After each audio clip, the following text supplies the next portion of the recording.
Hey there, and welcome to Crime for Sleep. I know you're having trouble falling asleep, so let me keep you company with true crime stories from around the world.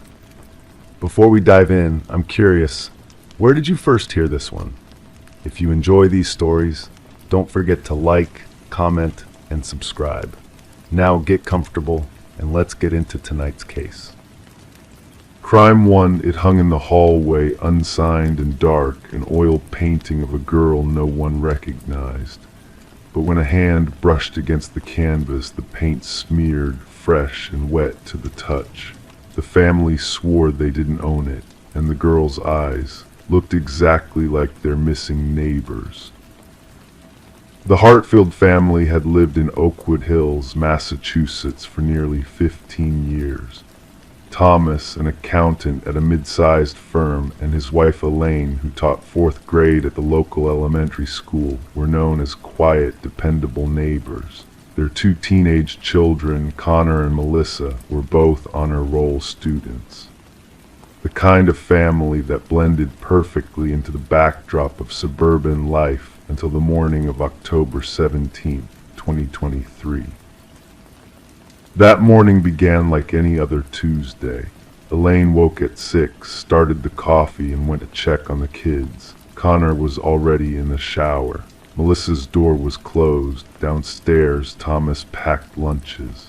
The routine proceeded with clockwork precision until Elaine noticed something unusual while walking through the main hallway. There, between family photographs and a small decorative mirror, hung a painting that she couldn't recall ever seeing before. The painting depicted a young woman, perhaps 18 or 19, with long dark hair and pale skin. She sat on what appeared to be a wooden chair, hands folded in her lap, looking directly at the viewer. The style was amateur but strangely compelling, all dark shadows and sharp contrasts. The background was an indistinct blur of browns and deep reds. "Thomas," Elaine called out, her voice cutting through the morning quiet. "When did we get this painting?" Thomas appeared from the kitchen, travel mug in hand. "What painting?" As they both stood examining it, Thomas reached out to adjust its position. His thumb grazed the edge of the canvas. "It's wet," he said, rubbing the dark paint between his fingers, "like completely fresh." The discovery sent a chill through their otherwise ordinary morning. Neither of them had purchased the painting. Connor and Melissa both denied any knowledge of it when questioned. No one had noticed it the previous evening. "Maybe Mom hung it up yesterday and forgot," Connor suggested, already late for first period. "I absolutely did not," Elaine insisted, her voice tight with growing unease. They might have dismissed it as some bizarre practical joke had Elaine not recognized something in the painted girl's features. Those eyes almond-shaped with a slight downward tilt at the corners. They reminded her unmistakably of Vivian Moss, the 19-year-old who lived across the street with her father. Vivian was a first-year art student at the community college, quiet, somewhat withdrawn, but always polite when their paths crossed. Elaine had noticed that she hadn't seen the girl in several days, which wasn't entirely unusual. Vivian often stayed with her mother in the neighboring town of Millfield. "I'm going to call Richard," Elaine decided, referring to Vivian's father, "just to check if everything's okay." Richard Moss didn't answer his phone, nor did he answer when Thomas knocked on his door later that morning before leaving for work. The house looked empty, the curtains drawn, mail starting to accumulate in the box by the door. Detective Sarah Linden arrived at the Hartfield home at 2:37 that afternoon. A veteran of Oakwood Hills Police Department's small detective division, Lyndon had the wary eyes of someone who had seen the darker side of their peaceful community. She listened patiently as Elaine and Thomas explained about the painting, occasionally making notes in a small black notebook. "And neither of you hung this painting?" she asked, for what felt to Elaine like the fifth time. "No," they both replied in unison. "And the paint was still wet when you found it this morning?" Thomas nodded. "It's mostly dry now, but yes, it was definitely wet earlier." Detective Lyndon studied the painting without touching it. "And you believe this is Vivian Moss?" "It looks just like her," Elaine insisted. "Same eyes, same hair, and no one's seen her or her father for days." The detective took photographs of the painting from several angles, then carefully removed it from the wall, placing it in a large evidence bag. "I'll need to take this, and I'd like to check your security cameras if you have any." The Hartfields didn't have cameras, but their neighbor across the street, Mrs. Jeller, did.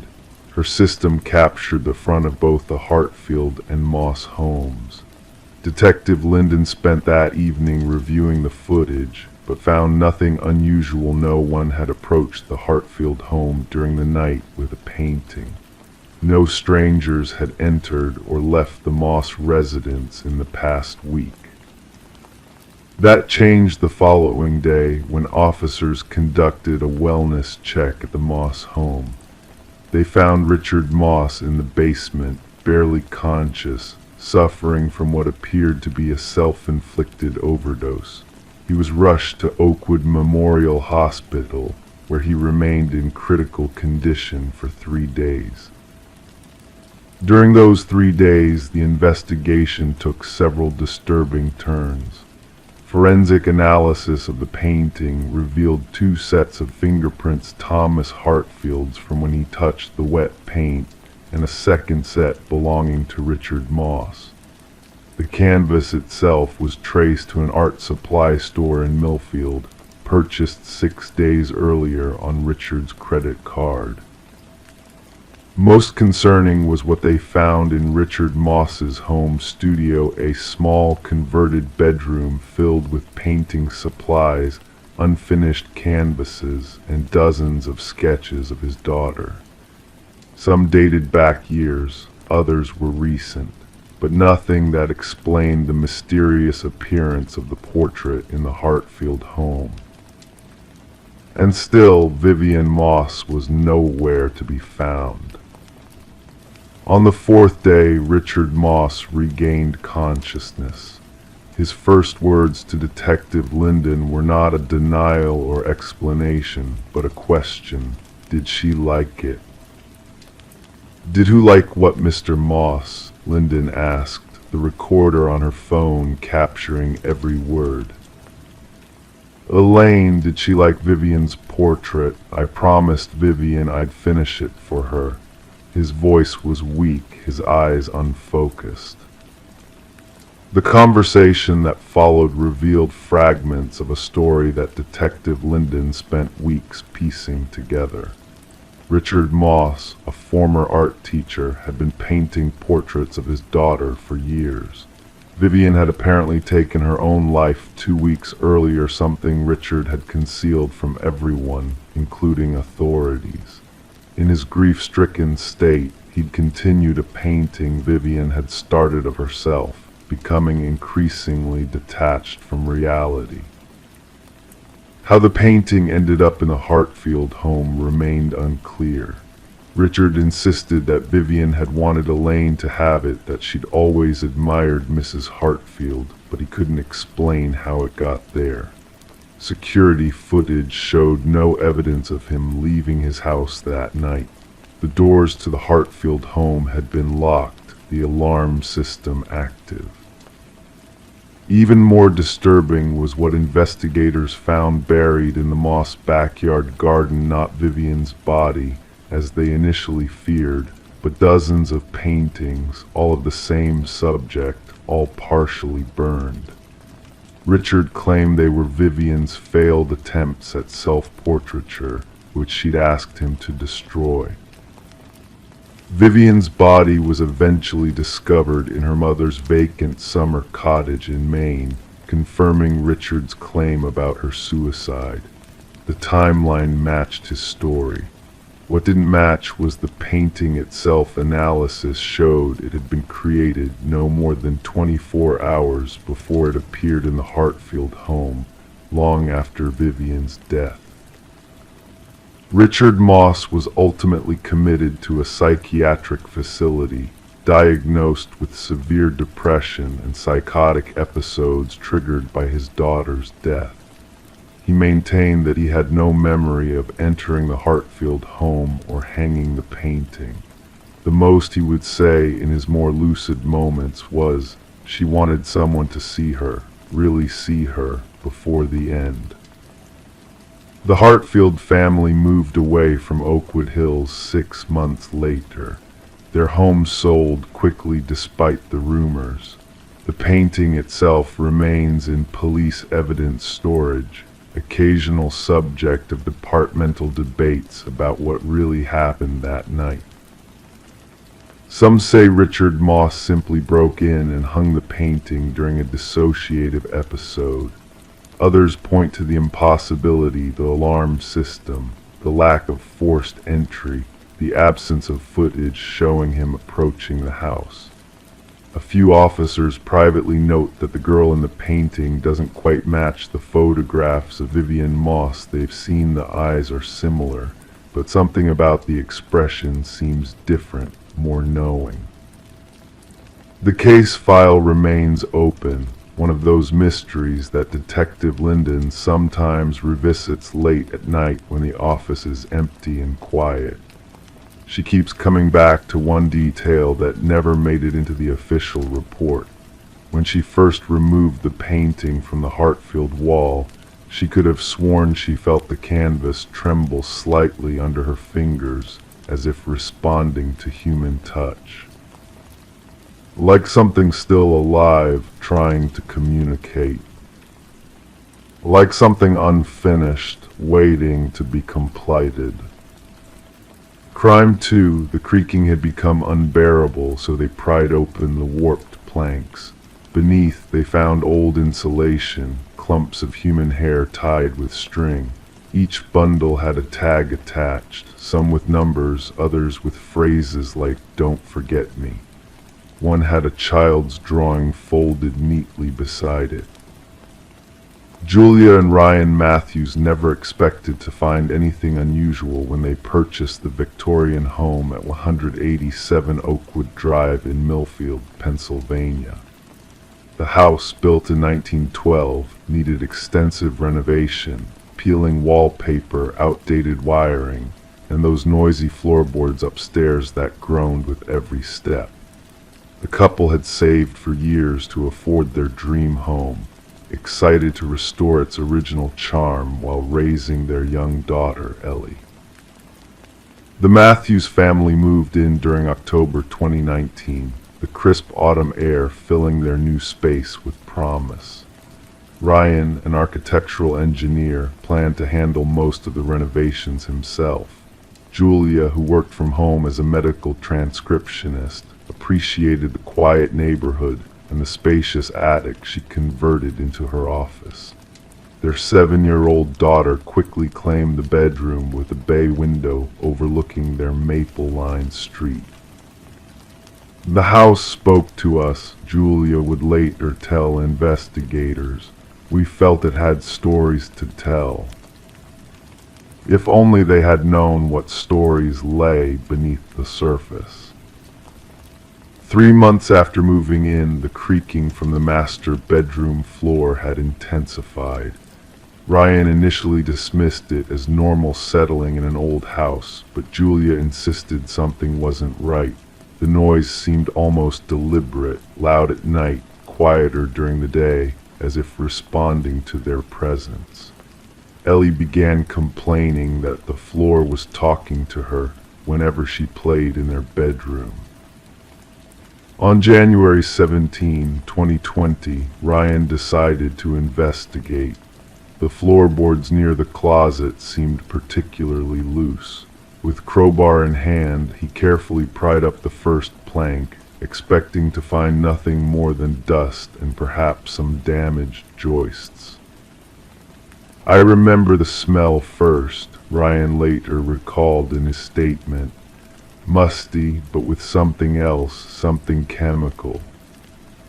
The space between the floor and subfloor contained dozens of bundles, each approximately 6 inches long. Human hair, blonde, brown, black, red, meticulously tied with twine and what appeared to be surgical thread. Each bundle bore a small paper tag with either numbers or brief messages written in the same careful handwriting. The child's drawing showed a simple house with 4 stick figures standing outside, one notably larger than the others, colored entirely in black crayon. Detective Sarah Monahan of the Millfield Police Department arrived within the hour. A 23-year veteran with experience in unusual cases, she approached the scene methodically. The Matthews family waited downstairs while Monahan and her team photographed and cataloged each item. "In my career, I've seen some disturbing things," Monahan noted in her initial report, but the methodical nature of these bundles suggested something beyond typical criminal behavior. This was ritual. This was memory keeping. The investigation revealed 47 distinct bundles of hair. Forensic analysis confirmed they came from at least 19 different individuals, predominantly female, ranging in estimated age from 4 to approximately 65 years old. Some bundles contained hair from the same source, collected at different times, suggested by variations in length and occasional subtle color changes.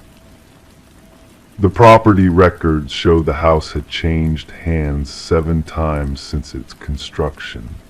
The previous owners, an elderly couple named Harold and Margaret Whitaker, had lived there for nearly 30 years before selling to the Matthews family. The Whitakers had relocated to Arizona and seemed an unlikely source of the disturbing discovery. When contacted by phone, Margaret Whitaker sounded genuinely shocked. "We never did any major renovations," she explained. "Harold always said old houses should keep their character. We only replaced the kitchen cabinets in '97. As detectives worked backward through the chain of ownership, one name repeatedly surfaced in neighborhood interviews: Dr. Alan Reinhardt, who owned the house from 1963 to 1985. Reinhardt had been a respected dermatologist with a practice in downtown Millfield. "Dr. Reinhardt was always so pleasant," recalled Alina Simmons, 93, who had lived across the street since the 1950s. "Quiet man, kept to himself mostly. His wife died young, cancer, I believe, and he raised their daughter alone. Sweet little thing named Charlotte." What the neighbors remembered as private, investigators began to see as secretive. Reinhardt had maintained a spotless professional reputation, but former patients described his demeanor as clinically detached and uncomfortably observant. He had a habit of complimenting patients' hair, sometimes asking if they'd recently had it cut. The numbered tags corresponded to dates, formatted as MMDDYY, spanning from 1964 to 1984.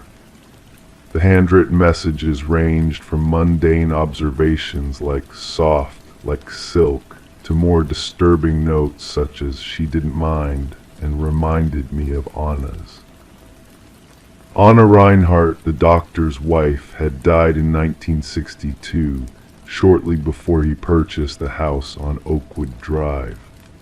Police archives contain no suspicious reports connected to Reinhardt, though several missing persons cases from that era remained unsolved, predominantly young women with no connection to the doctor. Detective Monahan tracked down Charlotte Reinhardt, now Charlotte Weber, living in Seattle. At 64, she expressed shock at the discoveries, but reluctantly agreed to an interview. Dad was complicated, she explained via video call, her voice steady but her fingers constantly fidgeting with her wedding ring. After Mom died, he changed, became obsessed with preserving things.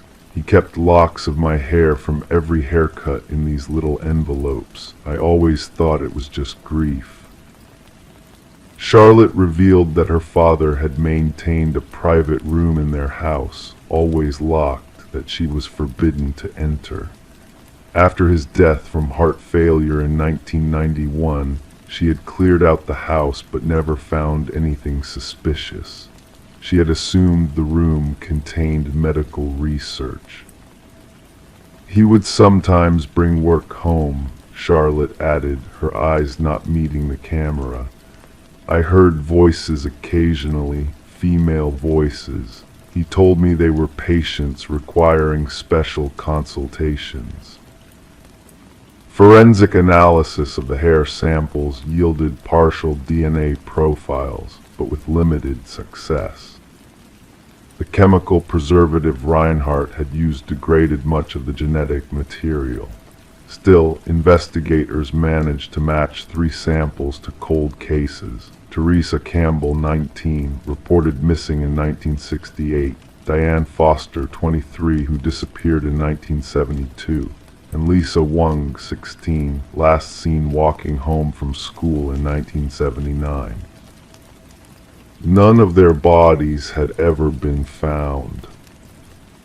The child's drawing remained particularly troubling. Forensic art analysts suggested it was created by a child between 5 and 8 years old.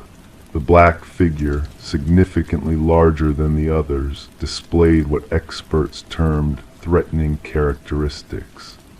When shown the drawing, Charlotte Weber became visibly distressed. I drew that, she whispered after a long silence. That was our house, that black figure. That was how I saw him sometimes. Not my father, but something else wearing his skin. As the investigation deepened, more connections emerged. Reinhardt had specialized in treating childhood skin conditions. Many of his patients had been young girls referred through the local school system. School records from the period showed multiple students who had received dermatological referrals and subsequently changed schools or moved away entirely. The Matthews family never returned to live in the house. They stayed with relatives while the investigation continued, eventually selling the property at a significant loss. The house remains empty today, its windows boarded up, a silent keeper of secrets not fully revealed. The floorboards and their disturbing contents now reside in the evidence locker of the Millfield Police Department. Despite exhaustive investigation, only those 3 victims have been positively identified. The remaining hair samples represent unnamed individuals whose stories may never be known. Detective Monahan still visits the evidence room occasionally, studying the handwritten tags as if they might yield new information. Some cases get under your skin, she told a colleague. This one got under the floorboards of my mind. Dr. Alan Reinhardt, respected physician, grieving widower, devoted father, or something much darker, took most of his secrets to the grave. What remains are fragments, bundles of hair, cryptic notes and the lingering question of how many lives were cut short to satisfy his mysterious compulsion. Charlotte Weber changed her phone number shortly after the interview and has refused further contact with investigators. Neighbors report she visited Millfield once after the discovery, standing motionless across the street from her childhood home for nearly an hour before driving away. The child's drawing remains pinned to Detective Monahan's bulletin board. The black figure looms over the smaller ones, a shadow that stretches across decades, reaching from beneath old floorboards into the present. Sometimes, late at night in the empty police station, Monahan swears she can hear creaking from the evidence room, as if something is still trying to speak through those bundles of hair, still yearning to be remembered. In Millfield, parents now tell their children to walk quickly past 187 Oakwood Drive, not because they believe in ghosts, but because they understand that real monsters leave physical evidence, locks of hair, carefully preserved, catalogued, and hidden away where no one would think to look. Until someone pried up the floorboards. Crime 3, no one remembered putting it there, but the doll hung above the living room, arms outstretched, nailed through the hands, eyes burned black. The paint on its dress matched the wallpaper, and when it was pulled down, a message was scrawled beneath it. She watches better from here. The Brennan family had lived in the modest two-story colonial on Maple Street in Whispering Pines, Michigan for almost 14 years. Sarah and Tom had raised their 2 children there, Connor, now 18 and preparing for college, and Melissa, 15, with her mother's auburn hair and her father's quiet demeanor. They were by all accounts unremarkable. Tom worked at the local credit union. Sarah taught 3rd grade at Whispering Pines Elementary. They attended the Methodist church on Sundays. They barbecued on holidays. They were the kind of people who faded into the tapestry of small-town America. Until March 12th, 2023. It was Sarah who discovered the doll. She had been cleaning on a Sunday afternoon while the family was at church, a routine she rarely broke. Tom had taken the children to the service while she stayed behind with what she described as a migraine coming on. Later, she would tell Detective Ellis that she had felt uneasy all morning, a pressure behind her eyes, a tightness in her chest, as if something in the house had changed overnight. She was dusting the living room when she looked up. The doll, a porcelain figure with curls the color of wet sand, hung from 2 small nails driven through its palms. Its legs dangled limply. The dress was a perfect match for the faded floral wallpaper that Sarah had been meaning to replace for years. The eyes, once blue glass, had been blackened with what forensics would later determine was a common cigarette lighter. When Tom returned with the children, Sarah was sitting on the couch, staring up at the ceiling, the duster still clutched in her right hand. "I don't know how long it's been there," she kept saying. "I just don't know how long it's been there." Tom called the police immediately. Officer Jenkins arrived first, followed by Detective Lawrence Ellis, who had been with the Whispering Pines Police Department for 22 years. He would later describe the scene as the kind of thing that makes you question what you think you know about people. The doll itself was unremarkable, a mass-produced item from the 1980s, available in department stores across the country. The Brennans didn't recognize it. It didn't belong to Melissa, who had long outgrown such toys.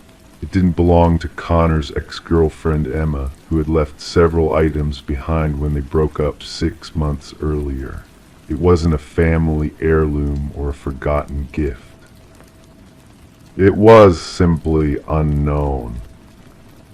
When Detective Ellis used a stepladder to carefully remove the doll from the ceiling, the message was revealed, scratched into the plaster with what appeared to be a ballpoint pen.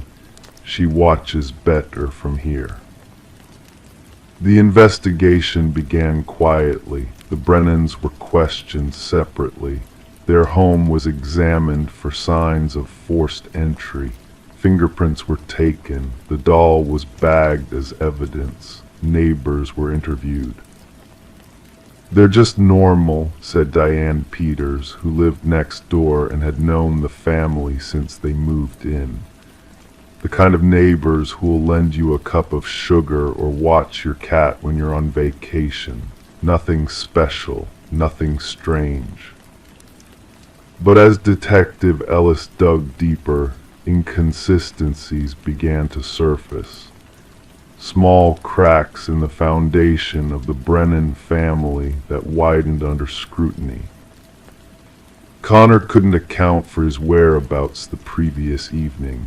He claimed to have been at a friend's house, but the friend, Jason Mayers, said Connor had left around 8, claiming he needed to go home. Connor didn't arrive home until after midnight, according to Sarah, who had waited up for him. Melissa had been having trouble at school. Her grades, once exemplary, had begun to slip. Her teacher noted that she had become withdrawn. When asked about the doll, she merely shrugged and said, "Maybe it's been there all along and no one noticed." Tom's alibi was solid. He had been at a credit union conference in Detroit with dozens of witnesses and hotel security footage to confirm his presence. But when Detective Ellis asked about the family's finances, Tom became evasive. Later investigation would reveal that the credit union was under internal audit, with Tom's department specifically flagged for review. Sarah's story remained the same. She had been home all weekend with the children while Tom was away. She had cleaned on Saturday, including the living room, and hadn't noticed anything unusual on the ceiling. She had gone to bed early with a headache. She had woken up still feeling unwell and sent the family to church without her. "I would have noticed," she insisted.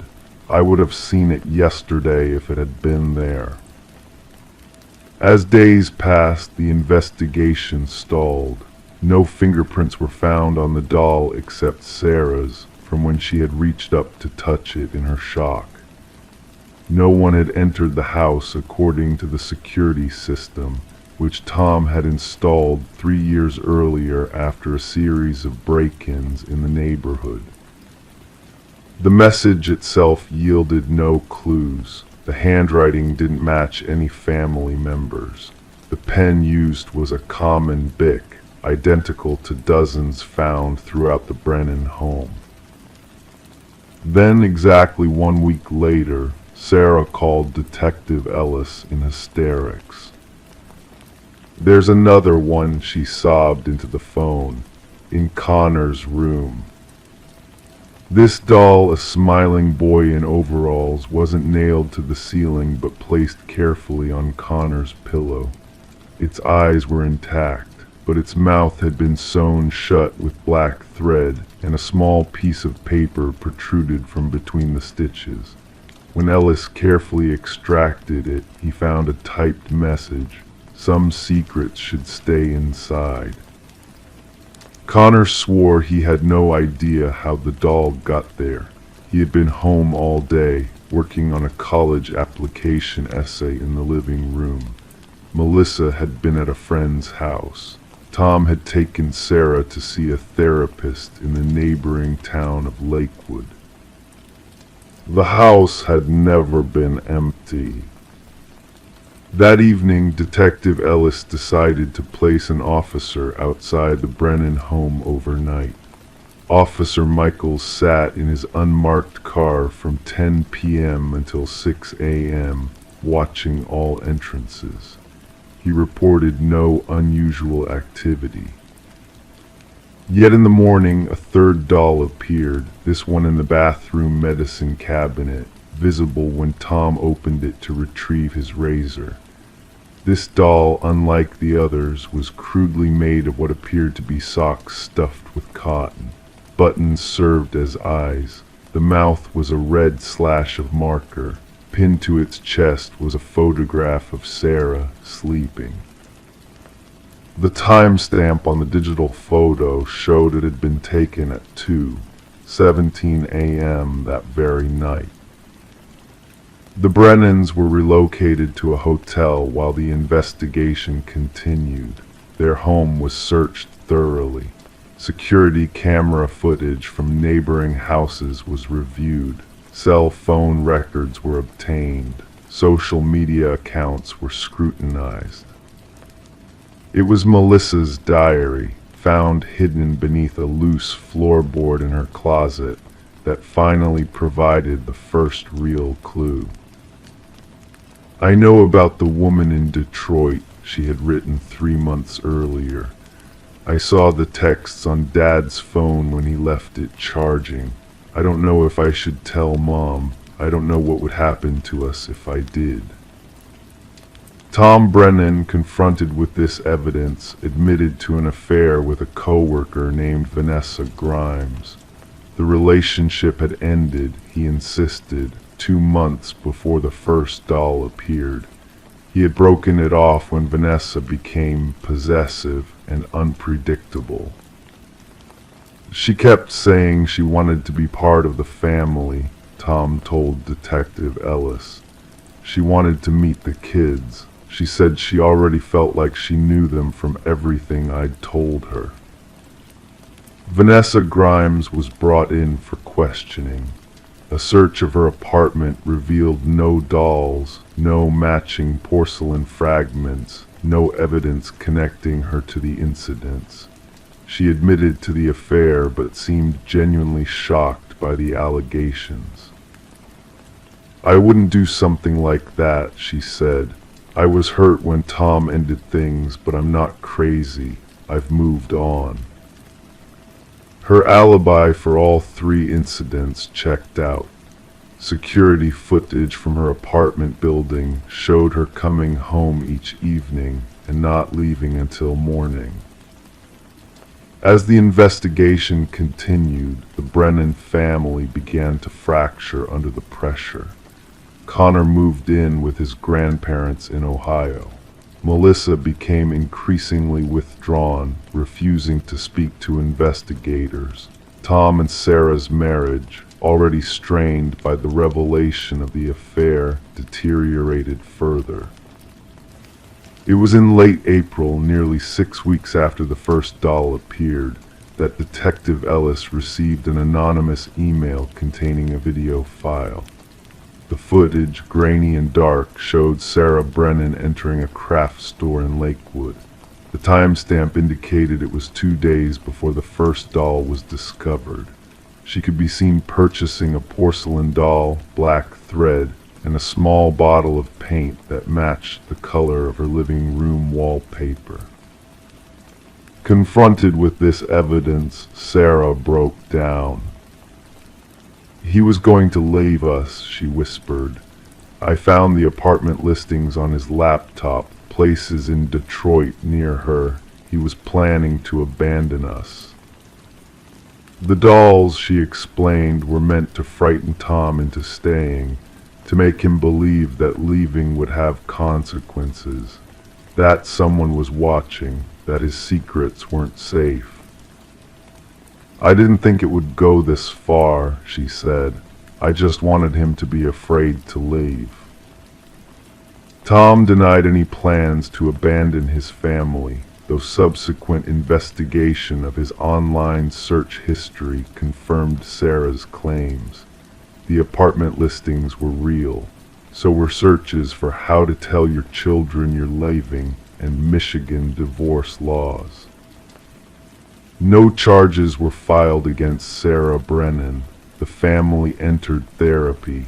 Tom and Sarah separated but agreed to co-parent their children. They sold the house on Maple Street to a young couple who knew nothing of its history.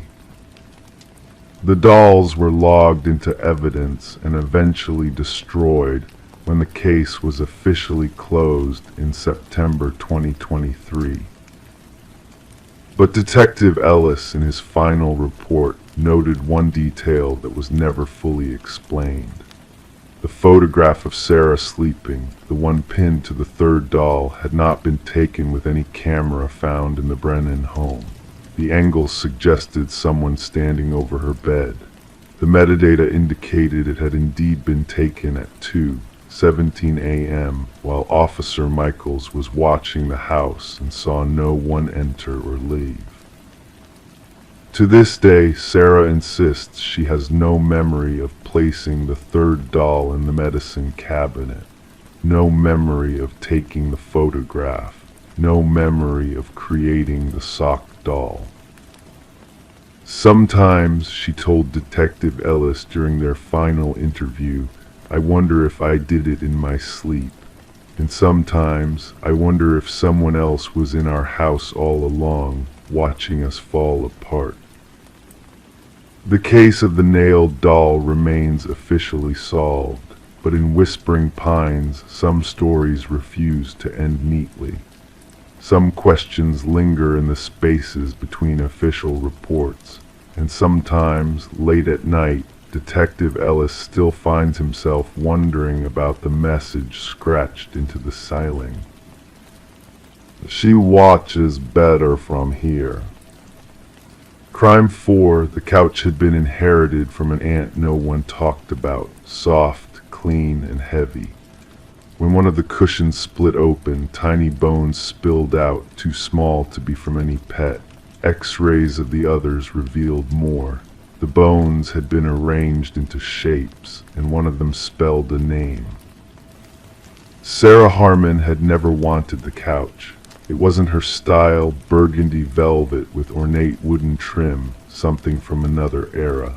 But when her mother called about clearing out Aunt Vivian's apartment in Minneapolis, Sarah felt obligated to take something. The couch was delivered to her small Duluth home on an overcast Tuesday in March 2018, looking strangely elegant against her minimalist furnishings. I barely knew her, Sarah told her neighbor Diane while they were arranging the heavy piece in her living room. Mom and Aunt Vivian had some falling out before I was born. Family gatherings were always tense when she showed up, which wasn't often.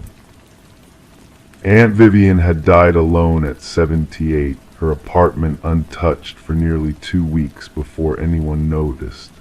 No children, no spouse, just a small circle of acquaintances who described her as private and particular about her things. She had been a seamstress, working from home for over 40 years, specializing in alterations and custom upholstery. For 6 months, the couch sat largely unused in Sarah's living room. She preferred her worn leather armchair, angled toward the window overlooking Lake Superior. The burgundy couch was just too formal, too reminiscent of a life she hadn't lived. Then came the October evening when everything changed. Sarah was hosting a small dinner party, just 2 couples from work. Tom Barnett, slightly drunk on red wine, fell heavily onto the middle cushion of the couch. There was a sound, not quite a rip, more like the tearing of old thread, and something shifted inside the cushion. "I think I broke your couch," Tom said, laughing nervously as he stood up.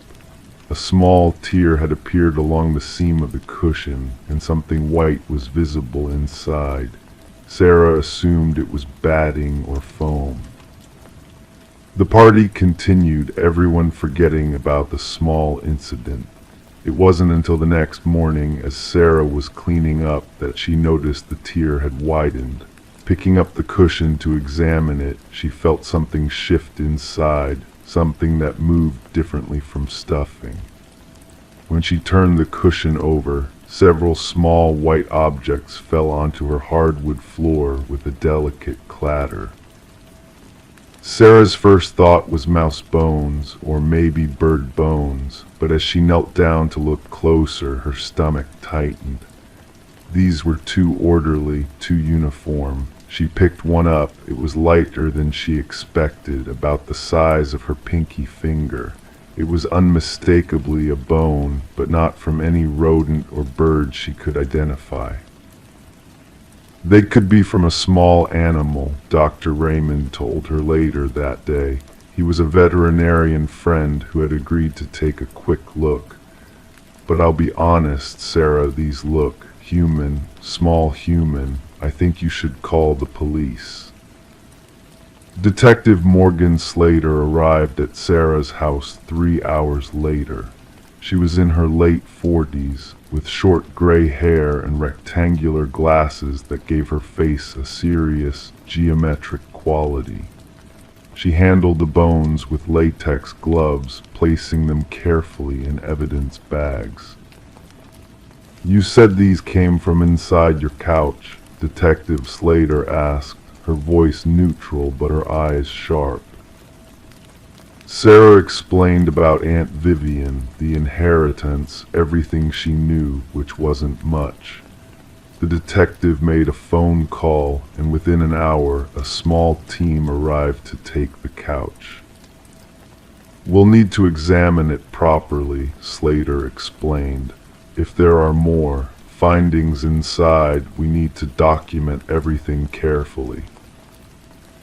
The X-rays confirmed what nobody wanted to believe. Each cushion contained bones, finger bones, toe bones, a few fragments that the medical examiner identified as parts of an infant's cranium. Most disturbing of all, they weren't simply stuffed inside as hiding places. In each cushion, the bones had been arranged in distinct patterns, sewn carefully into the lining. Like someone was creating art, the medical examiner said quietly, pointing to the X-ray images. "See here, that's not random. Those bones form a star shape." In the right armrest, bones had been arranged to spell out a name, Emma. The investigation into Aunt Vivian's past began in earnest. Neighbors who had lived in her apartment building for decades were interviewed. Most described her as quiet, sometimes stern, but always polite. She had rarely had visitors, except for young women who came for fittings or to drop off garments needing alteration. "There was one girl who used to come around more often," said Mrs. Pacheco, who had lived across the hall for 30 years. "Young thing, maybe 17 or 18, came by every few weeks for almost a year, then stopped suddenly. This would have been, 1992 or 93. Vivian seemed different after that, more withdrawn." Police records from that period showed no reports of missing infants in the immediate area. But when they expanded their search to the entire Twin Cities region, they found 3 cases of young women who had gone missing while pregnant between 1990 and 1995. One of them, Emma Rodriguez, had been 8 months pregnant when she disappeared in August 1992. Emma was a good girl, her mother told Detective Slater during an interview conducted in Spanish through a translator. She didn't want to tell us who the father was. She was ashamed, but she was keeping the baby. She was excited to be a mother. Mrs. Rodriguez's eyes filled with tears. She went to her sewing class one day and never came home. Emma had been taking private sewing lessons, her mother explained, saving money to make baby clothes. The name of her instructor wasn't in any of Emma's notebooks or calendars, but when shown a photograph of Vivian Harmon taken in the early 1990s, Mrs. Rodriguez's hand flew to her mouth. "That's her," she whispered. That's the woman who was teaching my Emma. When forensic technicians finished examining Vivian's apartment, they found a hidden compartment beneath the floorboards of her sewing room. Inside were dozens of notebooks filled with drawings, sketches of furniture with intricate interior patterns, diagrams of bone arrangements, and lists of names with dates beside them. Emma's name was there, along with 13 others. Sarah sat in Detective Slater's office, her hands wrapped around a paper cup of cooling coffee. "I don't understand," she said. "My mother never mentioned any of this. How could no one have known?" "People see what they expect to see," Slater replied gently. "Your aunt was a respected craftswoman who kept to herself. The bones were hidden inside her work, and without modern imaging technology, who would have thought to look?" DNA testing was still ongoing, but preliminary results confirmed that at least some of the bones belonged to infants related to two of the missing women, including Emma Rodriguez. The most unsettling discovery came 3 weeks into the investigation.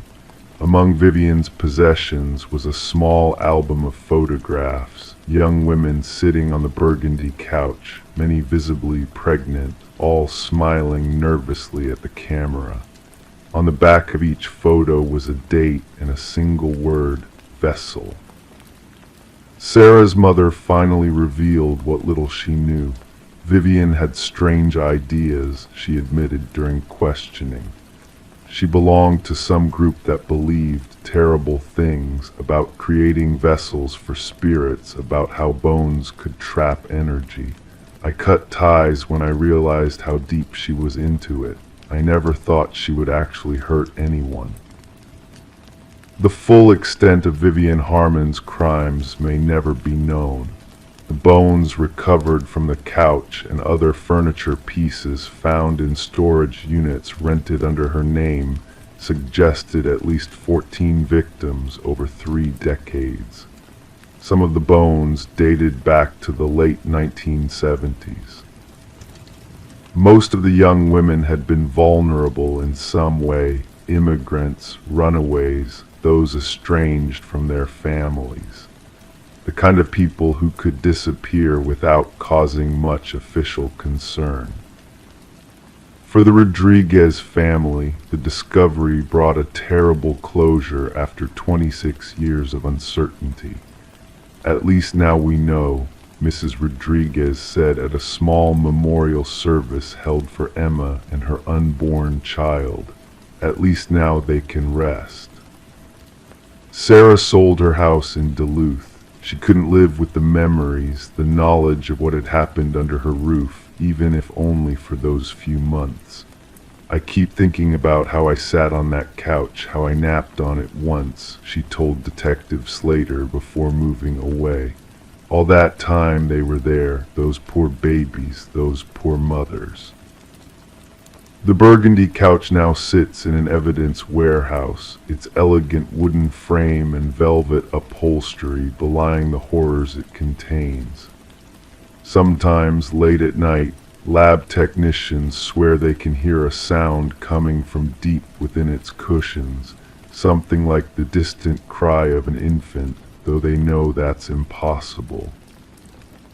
And in cities across Minnesota, upholstery shops now include a new step in their restoration process when working on vintage furniture: an X-ray scan, just to be sure. Just to be certain that nothing is hiding within the soft, inviting cushions where people rest their heads and dream of safer times.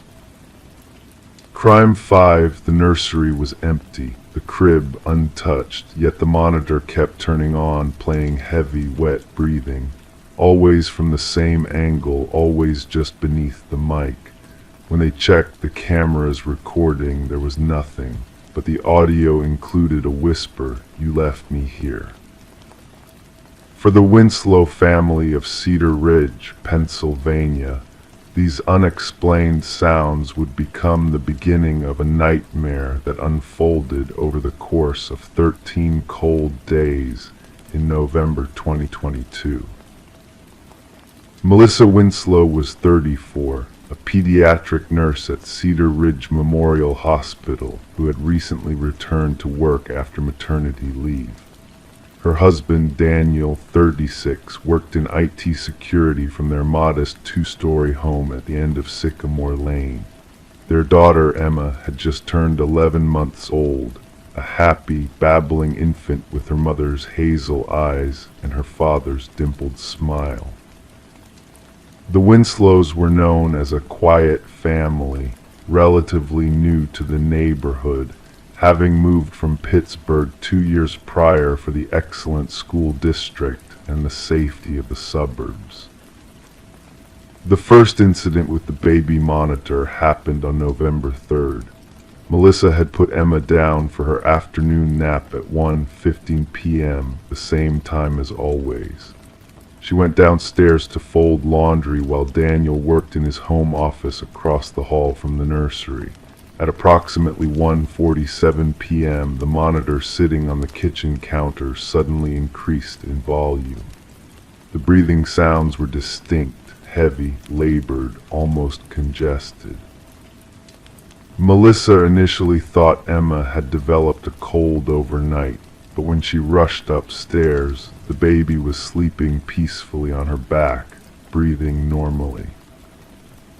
"I thought I was losing my mind," Melissa would later tell Detective Lauren Rivera. "I picked Emma up, checked her breathing, her temperature, everything was normal, but the sound I heard wasn't normal at all." Daniel suggested it was interference from another device, perhaps a neighbor's monitor on the same frequency. They reset the system, switched channels, and the issue seemed resolved, until 3 days later when it happened again. This time Daniel was alone with Emma. Melissa had taken a 12-hour shift at the hospital, covering for a colleague. At 7:32 p.m., while heating dinner in the microwave, Daniel heard the same breathing through the monitor, followed by what he would later describe as a whisper but distorted like someone talking through water. He checked on Emma immediately. The nursery was cold, colder than the rest of the house, though the thermostat settings were consistent throughout. "I heard it clearly," Daniel insisted to Detective Rivera during his second interview.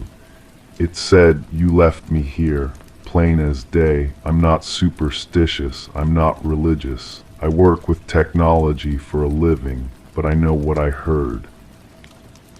The Winslows' neighbor across the street, Alina Bradshaw, a 72-year-old retired librarian, reported seeing a figure moving in the nursery window that same evening while Daniel was downstairs. "At first, I thought it was Daniel checking on the baby," Alina stated. "But then I saw him walk into the kitchen downstairs with a mug.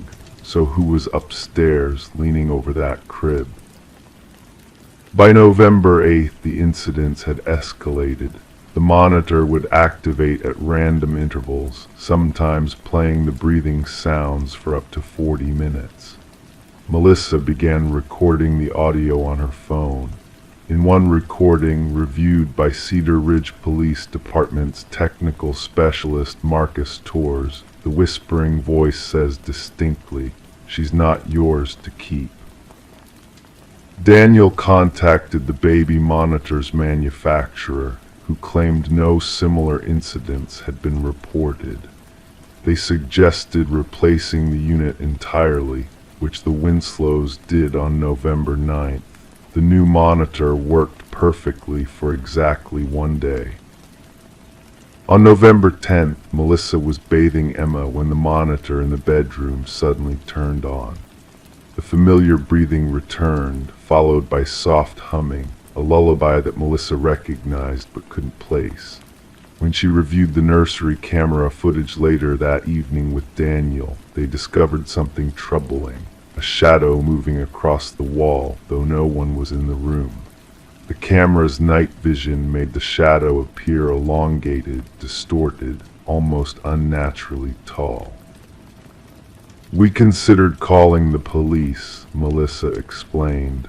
"But what would we say? Our baby monitor is picking up creepy sounds. We thought someone was playing a cruel prank." That night both Winslows had trouble sleeping. At 3:17 a.m. the monitor activated again. This time, instead of breathing or whispering, they heard crying, not Emma's cry, which they knew intimately, but the cry of a different infant. Daniel checked the nursery immediately.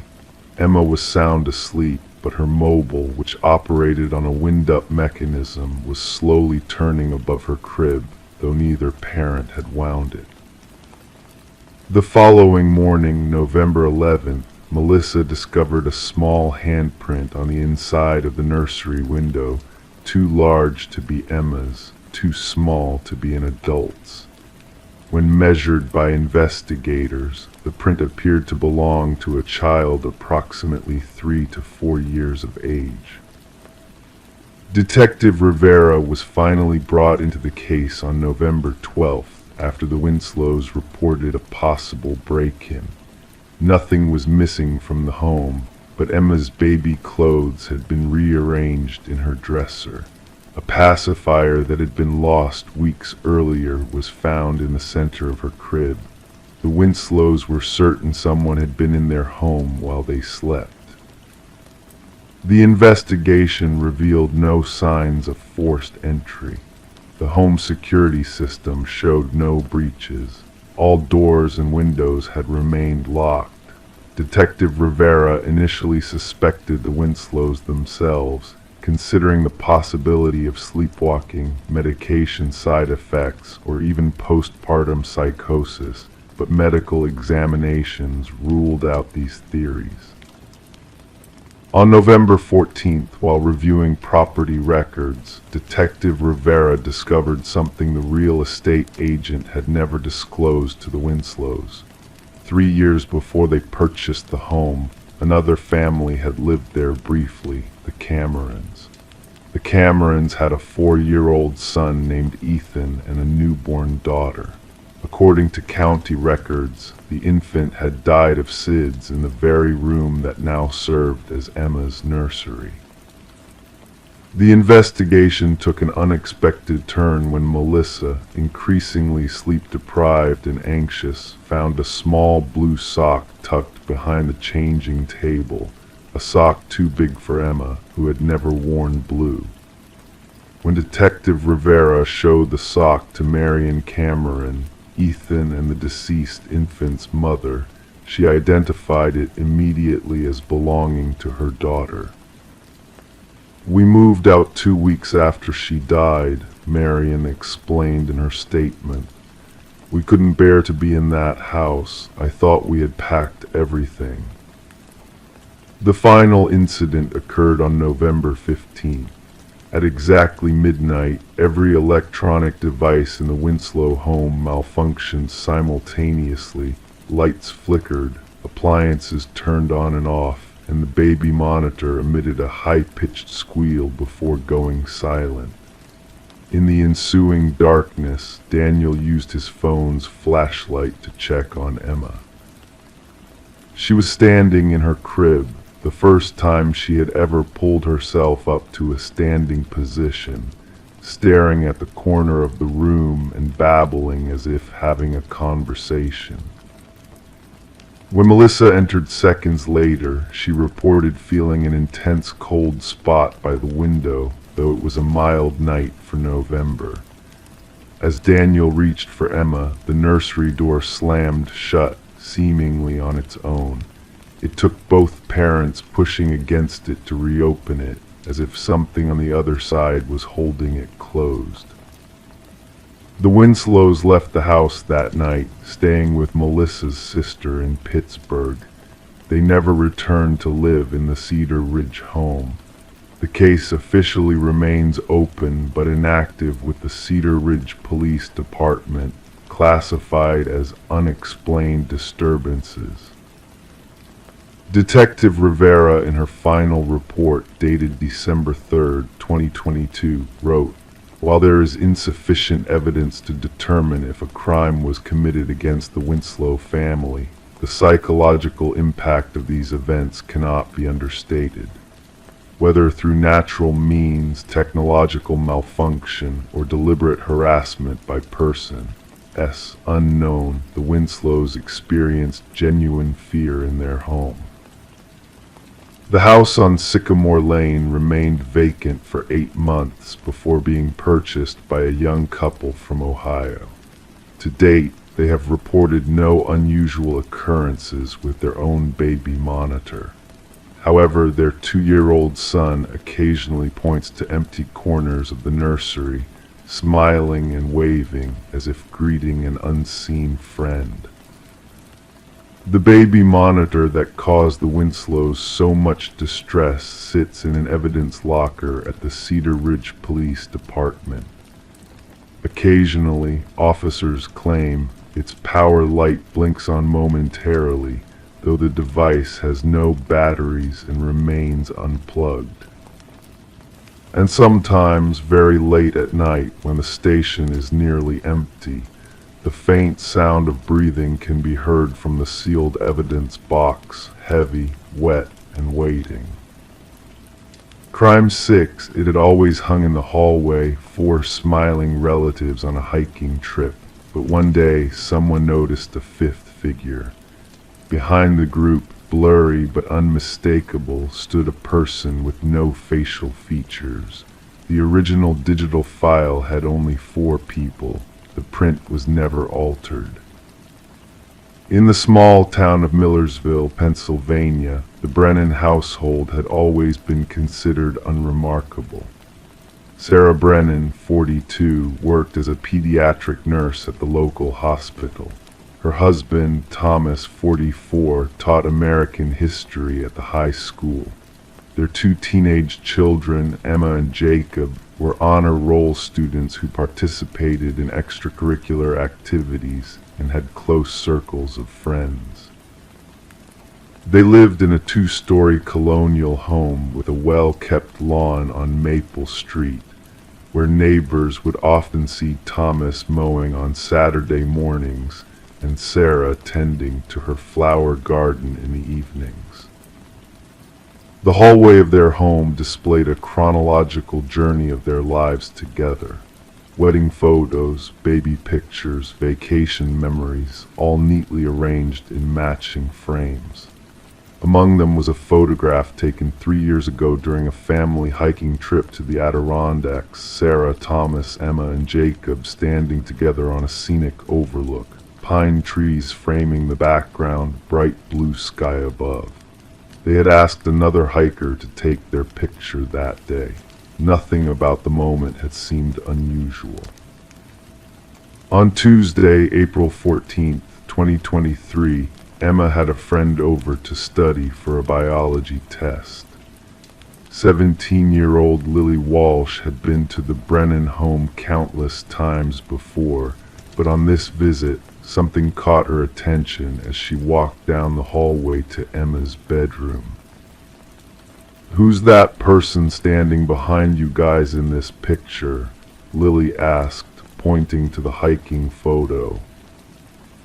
Emma looked at the familiar image with confusion. "What are you talking about? It's just the 4 of us." But when they looked closer, there it was, a 5th figure standing several feet behind the family. The figure appeared blurry, as if slightly out of focus compared to the Brennans, but it was unmistakably human-shaped, wearing what seemed to be dark clothing. Most disturbing was where the face should have been, just a pale, featureless oval.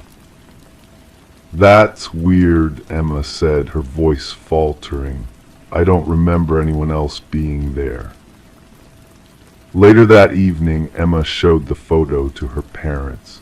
Thomas immediately retrieved his laptop and pulled out the original digital file. The 4 Brennans were there, smiling in the sunshine, but there was no 5th figure in the background. The digital image and the printed photo were otherwise identical, same smiles, same poses, same clothing. Only the printed version, which had hung in their hallway for 3 years, showed the mysterious figure. It must be a printing error, Sarah suggested, though her voice betrayed her unease. Thomas agreed, or maybe something happened when we had it developed at Walgreens. They decided to take the photo down, replacing it with another family picture. Jacob, the youngest at 15, objected. But what if it means something? What if it's trying to tell us something? His parents dismissed the idea, attributing his reaction to an overactive imagination fueled by too many horror movies. But Emma noticed how her mother's hands trembled slightly as she removed the photo from the wall. 2 days later, Sarah Brennan didn't return home from her night shift at the hospital. Her car was found in the staff parking lot, her purse still inside with wallet and phone untouched. Security cameras showed her walking to her car at 11:23 p.m., but she never appeared to enter the vehicle. There was no sign of a struggle, no evidence of foul play. Sarah Brennan had simply vanished between the hospital entrance and her parked Honda Civic. Detective Marion Reeves was assigned to the case. A veteran of the Millersville Police Department with 22 years of experience, Reeves had handled missing persons cases before, but something about Sarah's disappearance felt different from the start. The complete absence of forensic evidence was unusual. No fingerprints besides Sarah's on her car door handle. No tire tracks indicating another vehicle had pulled up alongside hers. No witnesses despite the well-lit parking lot. People don't just disappear into thin air, Reeves told her partner, Detective Paul Sandoval, as they reviewed the security footage for the 4th time. There's always something, always a trace. But in Sarah's case, there wasn't. As days passed, Thomas Brennan grew increasingly distraught.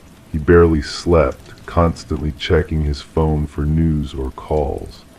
Emma took over caring for Jacob and managing the household, her own fear manifesting in rigid organization and routine. Jacob withdrew into himself, spending hours in his room, researching missing persons cases and unexplained phenomena online. It was Jacob who first made the connection, 1 week after his mother's disappearance.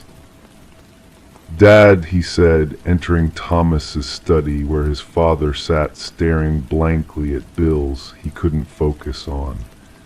"Remember that weird photo, the hiking one with the figure in the background?" Thomas looked up, his eyes red-rimmed from lack of sleep. "What about it?" "I think we need to look at it again." Thomas reluctantly retrieved the photo from the drawer where he had placed it. They examined it carefully, and Jacob pointed to something they hadn't noticed before.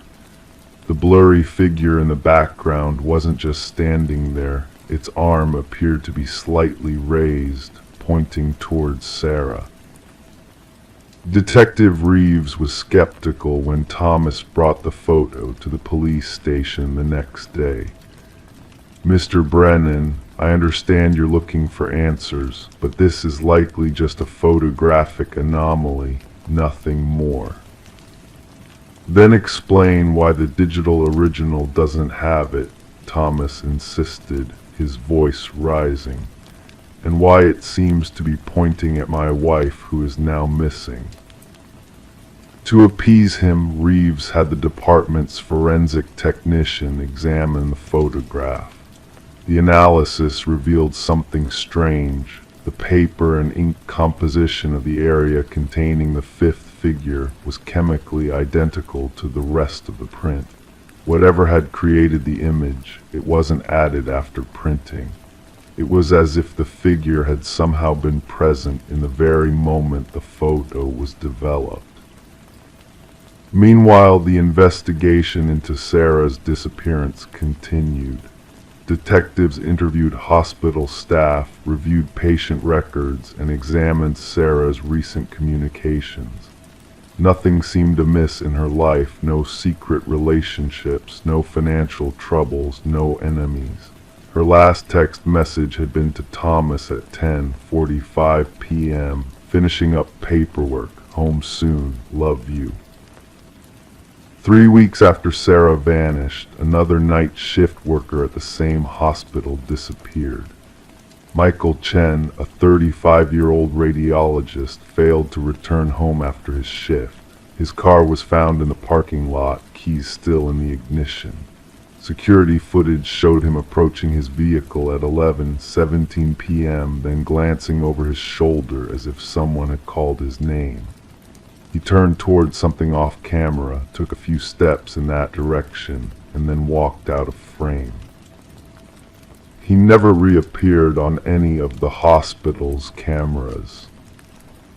When Detective Reeves informed Thomas about the second disappearance, he immediately asked, "Did Michael Chen have his photo taken recently? Something that was printed?"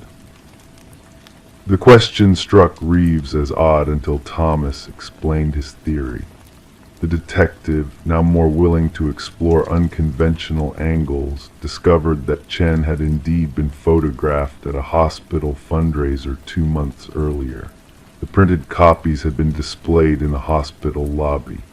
In Chen's photo, standing among a group of colleagues, there appeared to be a space where no one stood, yet a shadow fell across the floor as if cast by an invisible presence. As word spread about the two disappearances and the strange photographic anomalies, anxiety rippled through the hospital staff. Some refused to work night shifts. Others began taking photos of themselves daily, checking for unexpected figures or shadows. The local newspaper ran a story titled "The Millersville Mystery," when photographs predict disappearances, which attracted attention from larger media outlets and online forums dedicated to unsolved mysteries. 4 months after Sarah's disappearance, a maintenance worker discovered something in an abandoned storage room in the hospital's oldest wing, an antique camera and developing equipment dating back to the 1940s. Hospital records indicated the room had been sealed off during renovations in 1978 and somehow forgotten, absent from building plans. The camera belonged to Harold Winters, a former hospital photographer who had worked there from 1943 to 1962, documenting medical procedures and staff events. Further research revealed that Winters had been suspected in the disappearances of 6 hospital employees during his tenure, but was never charged due to lack of evidence. He died in 1976, taking whatever secrets he possessed to his grave. The most disturbing discovery came from Winters' personal journal, found in a box alongside the camera. In it, he wrote of capturing more than just images and preserving essences beyond the physical plane. The case remains officially unsolved. Sarah Brennan and Michael Chen were never found. Thomas and his children eventually moved away from Millersville, unable to bear remaining in a home where Sarah's absence was a constant presence. The photograph of the hiking trip was submitted as evidence and remains in police custody, locked in an evidence room where some officers claim the blurry figure in the background seems to change position ever so slightly each year. Detective Reeves retired early after the Brennan case, troubled by her inability to provide answers. In her personal files, which remained sealed until after her death in 2029, she left a note about the case. Some mysteries aren't meant to be solved. Some truths are better left uncaptured. I've destroyed every printed photograph of myself just in case. I recommend others do the same. In Millersville, residents still speak in hushed tones about the disappearances. The hospital implemented a strict no photography policy on its premises. The photo printing section at the local Walgreens closed down after multiple customers reported seeing strange shadows and figures appearing in their developed pictures, figures that weren't present in the digital originals. And somewhere perhaps Harold Winter's camera continues its work, capturing more than just light and shadow on paper, collecting souls one frame at a time, adding them to a collection that exists somewhere between this world and whatever lies beyond the veil of our perception. Crime 7, it looked like a normal stairwell, carpeted, lit, clean, but it ended abruptly at a solid brick wall. No marks, no explanation. Someone had painted a door onto the bricks, and behind one loose panel, investigators found a tooth embedded in mortar. The brick wall was discovered in the basement of the Westfield family home in Beckley, West Virginia.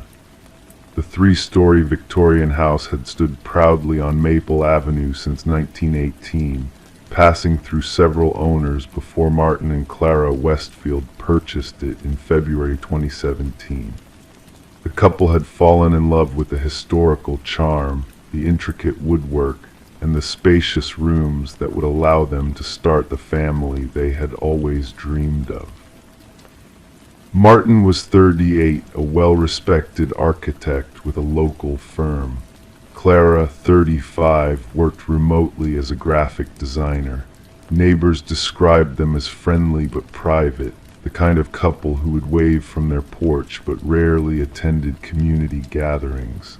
Their renovation projects were constant but quiet, always done with respect for the home's original character. 3 months after moving in, Clara told her sister Rebecca that they had discovered something odd in the basement. She mentioned a staircase but didn't elaborate. When Rebecca pressed for details, Clara laughed it off, saying they were probably just remnants of an old renovation. Martin had promised to look into it. The following winter was particularly harsh in West Virginia. Heavy snowfall kept most residents indoors, and the Westfields were no exception. Clara's calls to her family became less frequent, which Rebecca attributed to her sister's new project, renovating what would become a nursery. Clara had shared the happy news that she was expecting their first child in June. It was March 15, 2018, when Rebecca received a text from Clara's phone that seemed oddly formal. Taking a break from social media and calls. Need time to focus on the baby. We'll reach out when ready. Rebecca tried calling immediately, but the call went straight to voicemail. When she drove to the house the next day, Martin answered, looking tired but composed. He explained that Clara was resting upstairs and that pregnancy had made her anxious and withdrawn. He asked Rebecca to respect their privacy during this difficult time. Something about Martin's demeanor troubled Rebecca. His eyes never quite met hers, and his hands trembled slightly as he gripped the door frame. She noticed fresh paint on his fingernails. When she asked when she could see Clara, his answer was vague, soon, when she's feeling better. For weeks, Rebecca received occasional texts from Clara's phone. They were short, grammatically perfect messages that lacked her sister's usual warmth and casual style. No emojis, no abbreviations, none of the inside jokes they typically shared. The texts always came in the evening, usually around 8:30 p.m. On April 27, Rebecca finally contacted the Beckley Police Department, requesting a welfare check. Officers Nathan Harding and Samantha Powell visited the Westfield home that afternoon. Martin greeted them calmly, explained that Clara was at her mother's house in Charleston, and even showed them a text conversation to prove it. The officers noted nothing suspicious and left after a brief look around the main floor. What the officers didn't know was that Clara's mother had passed away 3 years earlier. Rebecca's persistence eventually led Detective Lisa Morno to take a closer look at the case. When confronted with the information about Clara's deceased mother, Martin claimed a misunderstanding. Clara was actually visiting an aunt, not her mother. But cell phone records showed that Clara's phone had not left the vicinity of the house since February. On May 10, police executed a search warrant of the Westfield home. Martin remained cooperative, though visibly nervous. The search revealed nothing unusual until officers descended into the basement, where they found the carpeted staircase leading to the brick wall. Unlike most of the house, this area showed signs of recent construction. The painted door on the brick surface was remarkably detailed, with a false doorknob that had been carefully shaded to appear three-dimensional. Forensic analysts noticed that one brick near the bottom of the wall was slightly loose. When removed, they discovered a human molar embedded in the fresh mortar. DNA testing would later confirm it belonged to Clara Westfield. Behind the wall, investigators found a small space containing Clara's personal belongings, her phone, laptop, and a journal with entries that stopped abruptly on February 22, 2018. The final entry read, "M spent all night in the basement again. Says he's preparing a surprise. He's been different since we found the old staircase. Sometimes I hear him talking down there when he thinks I'm asleep." As detectives pieced together the evidence, a disturbing timeline emerged.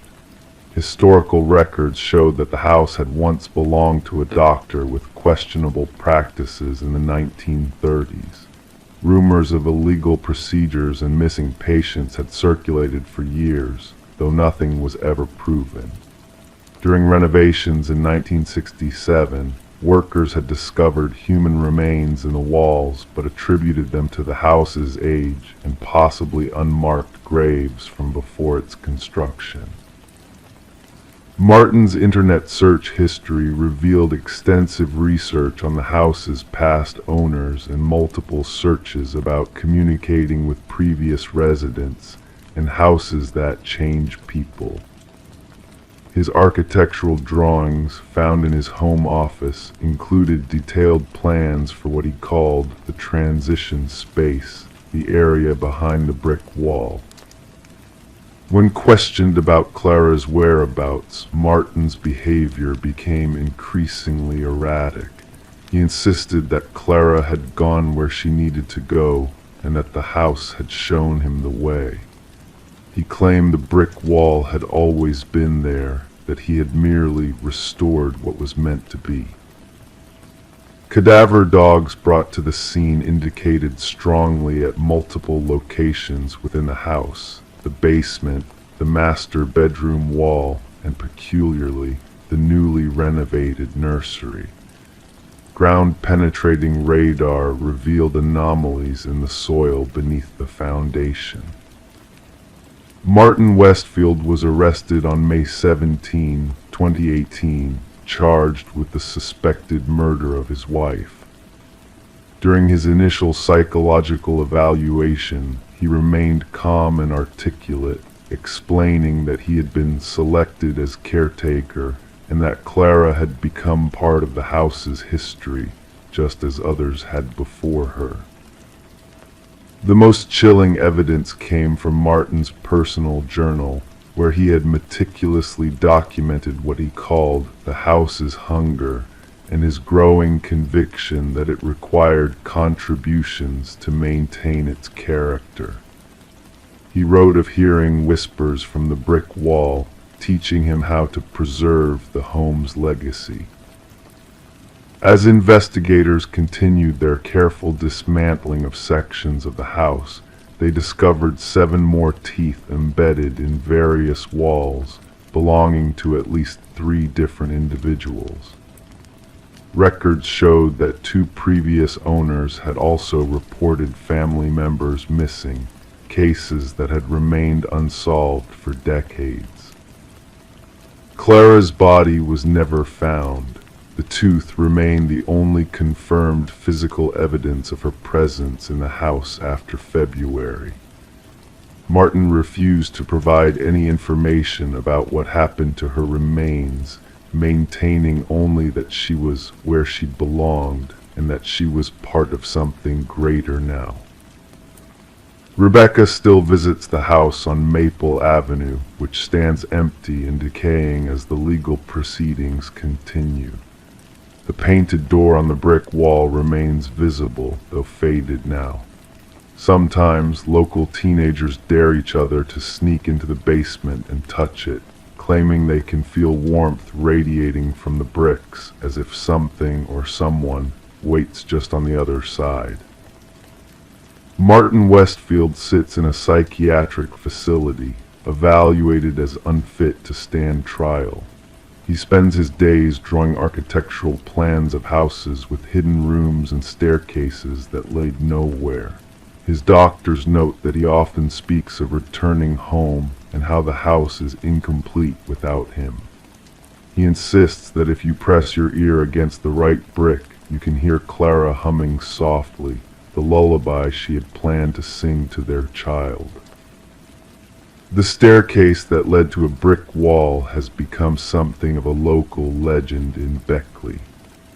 But for those involved in the investigation, the case represents something far more disturbing, a reminder that sometimes the most terrifying mysteries aren't found in the unsolved questions, but in the answers we discover behind walls we were never meant to breach.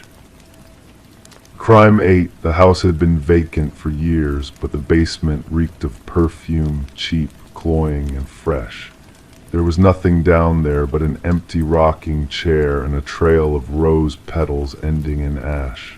On the concrete, written in lipstick, were the words, "She's still waiting." Detective Marcus Simmons had seen a lot in his 23 years with the Oak Ridge Police Department, but something about this scene made the hair on the back of his neck stand up.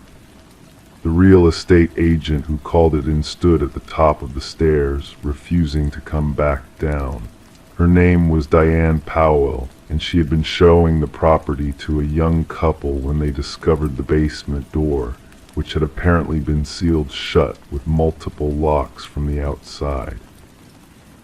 "I've been trying to sell this place for months," Diane explained, her voice trembling slightly. The previous owner, Eleanor Harmon, passed away last year at 92. No children, no relatives that anyone knew of. The property went to the bank. Marcus nodded, jotting notes in his small black notebook. "And no one's been in this basement. When was the last time someone lived here?" "That's the thing," Diane replied, wrapping her cardigan tighter around herself despite the June heat. "Eleanor moved to a nursing home about 5 years ago. The house has been empty since then. The basement door was padlocked from the outside, and according to the property inspection, it hadn't been opened in decades. Eleanor apparently told neighbors she never used it because of the steep stairs. She had bad knees."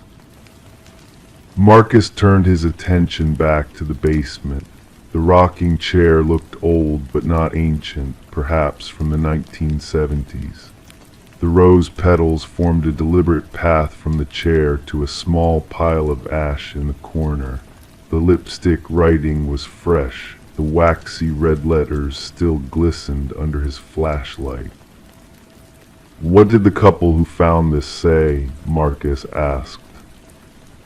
"Not much. They were spooked. The husband broke the padlock because the wife wanted to see the entire house before making an offer. Once they saw this, they bolted. Marcus called for forensics. This wasn't necessarily a crime scene, but something wasn't right. The perfume smell was overwhelming, like someone had emptied several bottles of drugstore rose fragrance onto the floor. But there were no bottles, no containers, just the smell, the chair, the petals, the ash, and those words. Alina Harmon had lived a quiet life in Oak Ridge.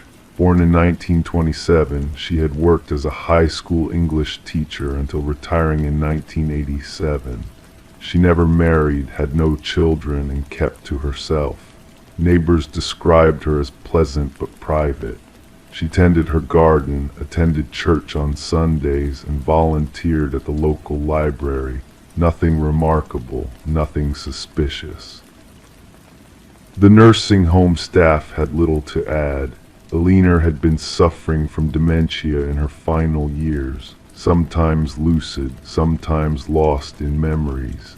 She often spoke about someone named Rebecca, though no one by that name ever visited her. Staff assumed Rebecca was a childhood friend or perhaps a sister who had passed away.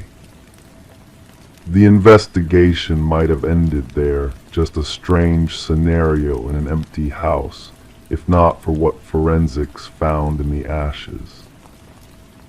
Bone fragments, small but unmistakably human.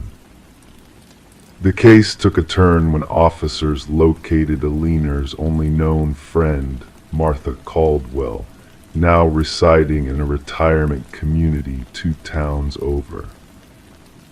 Rebecca, Martha's eyes widened at the detective's question. Why, yes, Alina had a daughter named Rebecca. This contradicted everything they'd heard about Alina being childless. But that's impossible, Marcus said. There's no birth certificate, no school records, nothing to indicate Alina ever had a child. Martha's weathered hands trembled slightly as she reached for her tea. Well, that's because Rebecca wasn't her biological daughter. Alina took her in around 1975. The girl was maybe 16, 17. A runaway, I think. Alina never formally adopted her. She was too old for the system by then. Did you ever meet this Rebecca? Martha shook her head. Alina was private about her home life. She mentioned Rebecca occasionally, said she was troubled but had a good heart. Then, sometime in the late 70s, Alina told me Rebecca had moved away to California to pursue acting. Never heard about her again. And you never thought that was strange? Martha shrugged. Alina seemed relieved, to be honest. Said Rebecca was where she needed to be. I figured the girl had been difficult to handle, and Alina, being nearly 50 by then, was ready for some peace and quiet. Marcus pressed further. Did Alina ever mention the basement of her house? A look of confusion crossed Martha's face. Basement? Alina's house didn't have a basement. Her eyes narrowed with certainty. I visited her for tea at least twice a month for over 40 years. There was no basement in that house. Records from the county assessor's office confirmed that the original house plans from 1952 showed no basement. Yet there it was, a fully excavated space beneath the main floor, roughly 15 by 20 feet, with concrete walls and floor that appeared to have been added later, possibly in the early 1970s, according to the forensic architect consulted by the department. A search through yearbooks and local newspaper archives from the mid-1970s yielded no information about a teenager named Rebecca in connection with Alina or the local high school. It was as if the girl had never existed in Oak Ridge, except in Alina's stories and possibly in her basement. The bone fragments were sent to the state crime lab. The results came back showing they belonged to a female, aged approximately 16-18, who had died approximately 45-50 years ago. Cause of death could not be determined from the fragments alone. The case took another unexpected turn when forensics discovered something else. The concrete floor of the basement had been poured over an older dirt floor. Ground-penetrating radar revealed a rectangular disturbance in the soil beneath, approximately the size of a grave. As the investigation continued, more details emerged about Alina's life. Former colleagues at the high school remembered her as dedicated but somewhat rigid. One former teacher, now in his 70s, recalled that Alina had taken a sudden leave of absence during the fall semester of 1977, returning in January looking years older. When asked about it, she had simply said she'd been dealing with a family matter. The real estate records showed that Alina had taken out a substantial loan against her house in 1975, though there were no visible improvements to the property that would justify such an expense. However, the timing aligned perfectly with when the basement would have been constructed. Meanwhile, officers canvassed the neighborhood, speaking with elderly residents who might have lived there during the 1970s. Most had no recollection of a teenage girl living with Alina, but one neighbor, 88-year-old Walter Jenkins, provided a crucial detail. "I remember seeing a young girl at Alina's a few times in the summer of '75, he said, his mind surprisingly sharp for his age. Pretty thing, long dark hair. Alina introduced her as her niece visiting from out of state.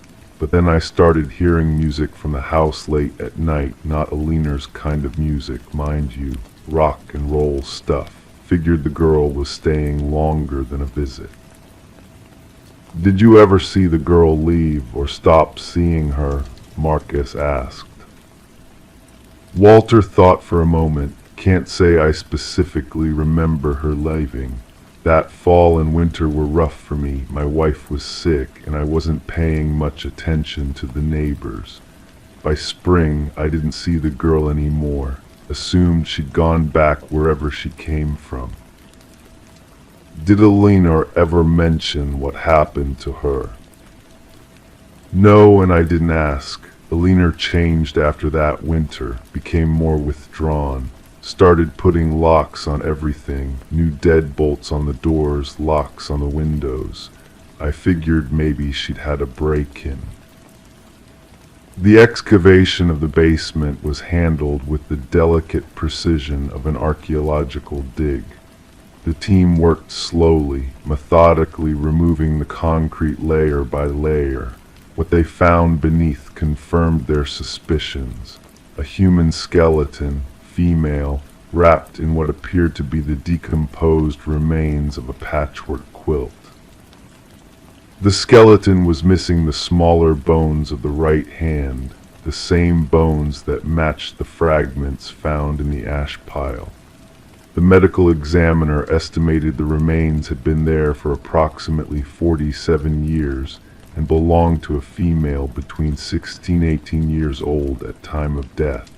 There was a fracture on the skull, but whether it was the cause of death or occurred post-mortem could not be definitively determined. No identification was found with the remains. No jewelry, no clothing tags, nothing that could immediately identify the girl as Rebecca or anyone else. The only personal effect was a small, tarnished locket containing a tiny photograph that had degraded beyond recognition. The investigation hit a bureaucratic wall when it came to missing persons reports from that era. Records from the 1970s were spotty at best, especially for runaways who might have crossed state lines. Without DNA from a relative for comparison, identifying the remains would be challenging. Then came a breakthrough from an unexpected source. A retired nurse named Gladys Perkins, who had worked at the nursing home where Alina spent her final years, came forward after seeing the news about the discovery. Alina had these episodes near the end, Gladys explained. Days when she'd become extremely agitated, insisting she needed to go home to check on Rebecca. We thought it was just confusion, but during one particularly bad episode, she became lucid for a moment and grabbed my arm. She looked me straight in the eye and said, "I didn't mean to do it." She was going to leave me just like everyone else. I just wanted her to stay still and listen. Gladys had documented the incident in Alina's file, but hadn't thought much of it at the time. Patients with dementia often made confusing statements, but in light of the discovery, those words took on a chilling new meaning. The investigation pieced together a theory. Alina, a lonely middle-aged woman, had taken in a teenage runaway named Rebecca around 1975. For reasons unknown, perhaps an argument, perhaps an accident, perhaps something more sinister, Rebecca died while in Alina's care. Instead of reporting it, Alina had concealed the death by burying the body in the basement she had specially constructed. The fresh perfume smell and the recent lipstick writing remained unexplained. The house had been vacant, the basement locked from the outside, yet someone had been there recently, someone who knew about Rebecca, who perhaps wanted to ensure she wasn't forgotten. Investigators checked the visitor logs at Alina's nursing home in the weeks before her death. Most visitors were staff or clergy, but there was one odd entry, a woman who signed in as R. Harmon just 2 days before Alina passed away. The staff member who had been on duty didn't recall the visitor clearly, just that she was middle-aged with dark hair. Security footage had already been overwritten. Could Alina have had another daughter, or perhaps Rebecca had a daughter of her own before her death? The lipstick message, "She's still waiting," suggested someone wanted justice, or at least acknowledgement, for what had happened all those years ago. As Detective Marcus Simmons closed his notebook after months of investigation, one thing was clear. Alina Harmon had taken her most significant secrets to the grave. The girl in the basement, presumed to be Rebecca, would likely never get justice in any traditional sense. Her remains were eventually given a proper burial in the town cemetery, her headstone reading simply, "Rebecca, unknown but not forgotten." The house on Oak Ridge Lane remained unsold. No matter how many times the real estate company cleaned the basement, the smell of perfume always returned. The rocking chair, removed as evidence but later returned to the property, was found rocking gently whenever anyone entered the room, as if someone had just stood up. Some questions, Marcus realized, were never meant to be answered. Some stories continued long after their principal characters were gone, and sometimes in the quiet spaces between facts and evidence, the truth remained elusive, hanging in the air like the lingering scent of cheap rose perfume. Crime 9 not on the surface behind it. The glass was flawless to the touch, but deep within the mirror, something had etched long, frantic lines from the inside out, and when they shined a light just right, words became visible in reverse. "Let me out." The mirror belonged to Madeline Winters, a 32-year-old accountant from Chester Creek, Pennsylvania, a town where neighbors still brought casseroles when someone fell ill. Madeline had inherited the antique mirror from her grandmother, Eleanor, who had passed away 3 months earlier. The piece was Victorian, ornate brass framing a tall oval of glass that stood in the corner of Madeline's bedroom like a silent sentinel. Madeline had always been methodical. Her colleagues at Harding and Associates described her as reliable, precise, and quietly competent. She lived alone in a modest 2-bedroom house on Sycamore Lane, a street lined with mature trees and well-maintained lawns. Every morning she would rise at exactly 6:15, prepare a light breakfast, and leave for work by 7:30. Her routine rarely varied until the mirror arrived. At first, the changes were subtle. Madeline began mentioning to her friend Sarah that she was having trouble sleeping. "I keep having this feeling that someone's watching me," she said over coffee one Tuesday morning in April. Sarah noticed the dark circles forming under Madeline's eyes but attributed them to grief. After all, Madeline and her grandmother had been exceptionally close. By early May, Madeline had started keeping a journal. The entries, initially organized and coherent, gradually became more disjointed. May 3rd, 2023, woke up at 3:17 a.m. again. That's 3 nights in a row now. I feel like there's something in my bedroom. I've checked the closet, under the bed, behind the curtains. Nothing.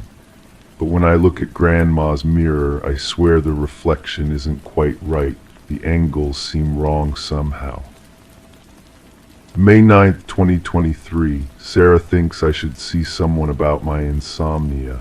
Maybe she's right. I've started avoiding my bedroom altogether. Slept on the couch last night. For the first time in weeks, I didn't wake up in the middle of the night. May 12th, 2023, I heard scratching last night, like fingernails on glass. When I turned on the light, it stopped. I'm keeping the lights on tonight. On May 15th, Madeline didn't show up for work. This was unprecedented. In 7 years of employment, she had never missed a day without calling in advance. Her supervisor, Robert Keller, tried calling her cell phone repeatedly. When she didn't answer, he contacted Sarah, who agreed to stop by Madeline's house on her lunch break. Sarah would later tell Detective James Horvath that something felt wrong the moment she pulled into Madeline's driveway. Her car was there, but the curtains were all drawn, Sarah recounted. Madeline always opened them first thing in the morning. She said it helped her wake up properly. When repeated knocking yielded no response, Sarah used the spare key Madeline had given her years earlier. The house was unnaturally quiet. In the kitchen, a half-prepared breakfast sat on the counter, a bowl of oatmeal now congealed and cold, a cup of coffee untouched. The living room showed no signs of disturbance. It was in the bedroom that Sarah found the first real indication that something was wrong. The bed was unmade, pillows scattered across the floor as if thrown in haste. Madeline's journal lay open on the nightstand, a pen beside it. The last entry was dated May 14th. I saw her in the mirror tonight, Grandma Eleanor, but it wasn't her, not really. Her eyes were wrong, they were just empty, and when she smiled I could see that her teeth were filed to points. She pressed her hand against the glass from the inside. There were scratches on her arms. She kept mouthing something I couldn't understand. "I'm taking the mirror to Dr. Lester tomorrow. He collects antiques. Maybe he can tell me what's wrong with it." But Madeline never made it to Dr. Lester's. When police arrived at her house, they found no signs of forced entry, no evidence of a struggle beyond the disarrayed bedroom. Madeline Winters had simply vanished. Her purse, phone, and car keys remained in the house. Her car sat in the driveway. The only thing missing, according to Sarah, was the antique mirror. Detective James Horvath, a 15-year veteran of the Chester Creek Police Department, approached the case with measured skepticism. "People don't just disappear," he told his partner, Detective Maria Santos. "There's always a trace." The investigation began with Madeline's immediate circle. Her parents had died in a car accident when she was in college. She had no siblings. Her social life consisted primarily of monthly book club meetings and occasional dinners with Sarah. Her romantic history revealed nothing unusual, a few relationships that had ended amicably, the most recent over a year ago. When they interviewed her neighbors, an interesting detail emerged. 80-year-old Mrs. Patterson, who lived across the street and suffered from insomnia, reported seeing a van parked outside Madeline's house at approximately 4:30 a.m. on May 15th. "I couldn't see much," she admitted. "It was dark and my eyes aren't what they used to be, but it was a larger vehicle, stayed for about 20 minutes, then drove away with its lights off." A canvass of the neighborhood revealed no security cameras that might have captured the vehicle. The case seemed to be going cold until June 7th, when Dr. Edward Lester came forward with information. "A young woman brought me an antique mirror about 3 weeks ago," he told Detective Horvath. "Said she found it by the dumpster behind her apartment building. I gave her $60 for it. It was a nice piece, Victorian, probably 1880s. I didn't realize it might be connected to your missing person case until I saw the flyer with Ms. Winter's photo. The woman who sold me the mirror wasn't her." When shown a photo lineup, Dr. Lester identified Lisa Crane, a 29-year-old with a history of petty theft and drug offenses. When brought in for questioning, Lisa initially denied any knowledge of the mirror or Madeline Winters. After 3 hours of interrogation, however, her story changed. "Look, I didn't have anything to do with whatever happened to that woman," Lisa insisted. "My boyfriend Terry knew a guy who needed help moving some furniture, paid us $200 cash to help load a van. It was dark, middle of the night. We went to this house and the guy had us carry out just one thing, this big mirror. Said the rest of the stuff wasn't ready yet and he'd call us back. Never did. Terry took off a few days later. We had a fight. I was short on rent, so I sold the mirror." Terry Mueller couldn't corroborate Lisa's story. He had left Chester Creek on May 17th, and according to his mother in Ohio, had mentioned needing to lay low for a while. Attempts to locate him proved unsuccessful. The mirror itself yielded the most disturbing evidence. When forensic technicians examined it, they discovered fine scratches on the inside surface of the glass, impossible to detect without special lighting. Most were random patterns, but in one section the reversed words, "Let me out," were clearly visible. More concerning were the partial fingerprints found embedded in the silver backing of the mirror, prints that matched Madeline Winters. How fingerprints could appear behind the sealed glass of a mirror baffled the forensic team.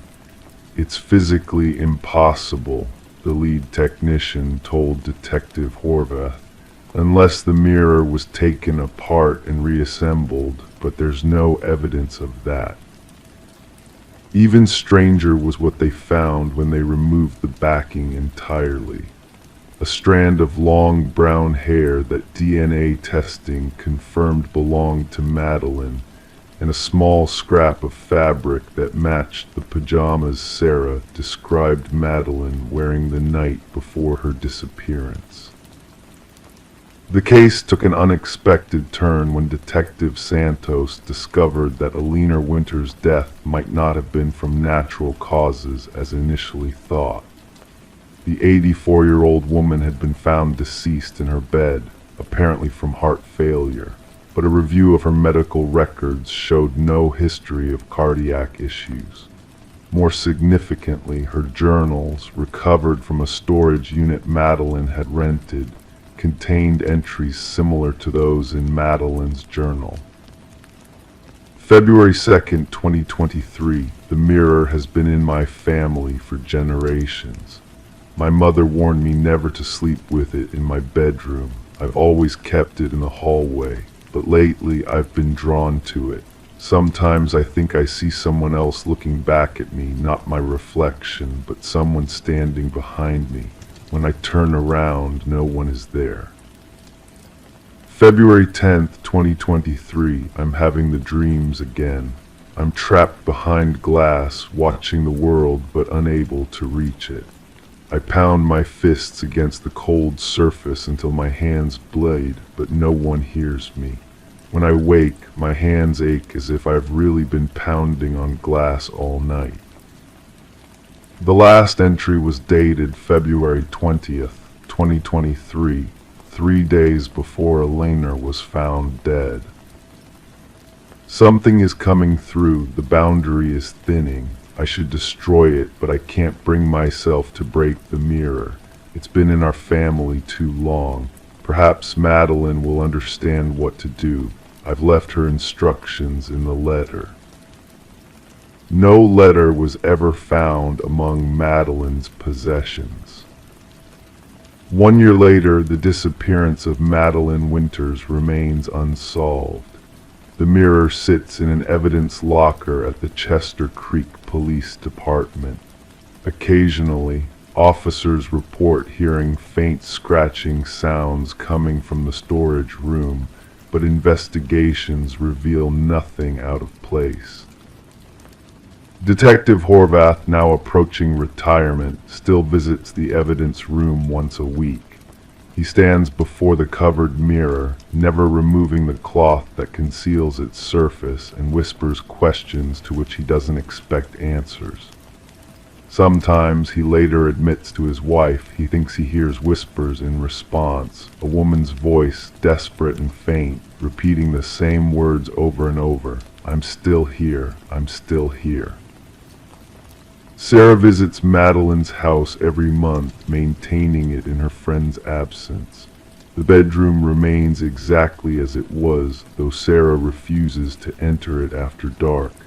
I keep hoping she'll come back, she tells anyone who asks. Sometimes, when I'm alone in the house, I swear I catch glimpses of her out of the corner of my eye, just for a second, like a reflection passing by. As for Terry Mueller, his driver's license was found 6 months after Madeline's disappearance in a pawn shop 3 states away.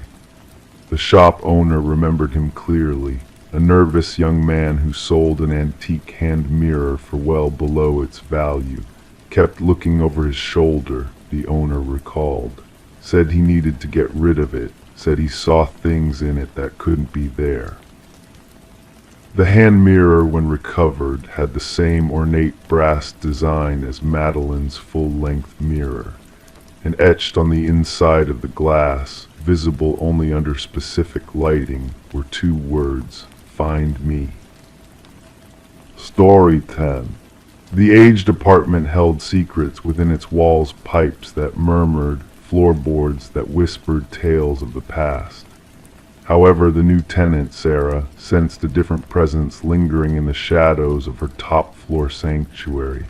It was the sound of footsteps, a rhythm too deliberate, too hauntingly steady to be dismissed as mere echoes. Each night, these phantom steps traced unseen paths above her, a ghostly dance across the ceiling in the hushed darkness.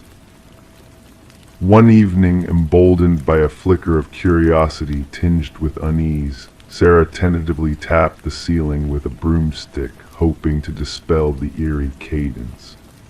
The footsteps halted abruptly, swallowed by the heavy silence that followed. Then, in a chilling reply, a single knock resounded from within the very structure of the ceiling, a hollow whisper from hidden realms. Sarah, unwilling to confront the unsettling truth that lurked beyond her comprehension, chose silence over alarm. She convinced herself that it was merely the settling of the old building, or perhaps a curious creature seeking refuge in the attic's forgotten corners. Night after night, she sought solace in the blaring television, in the solace of headphones that drowned out the methodical footfalls that traversed the unseen passages above her.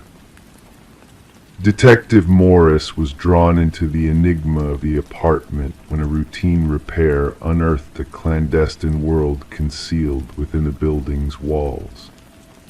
A maintenance worker, startled by a hidden crawlspace discovered behind a section of drywall outside Sarah's dwelling, stumbled upon a realm that defied the known dimensions of the structure.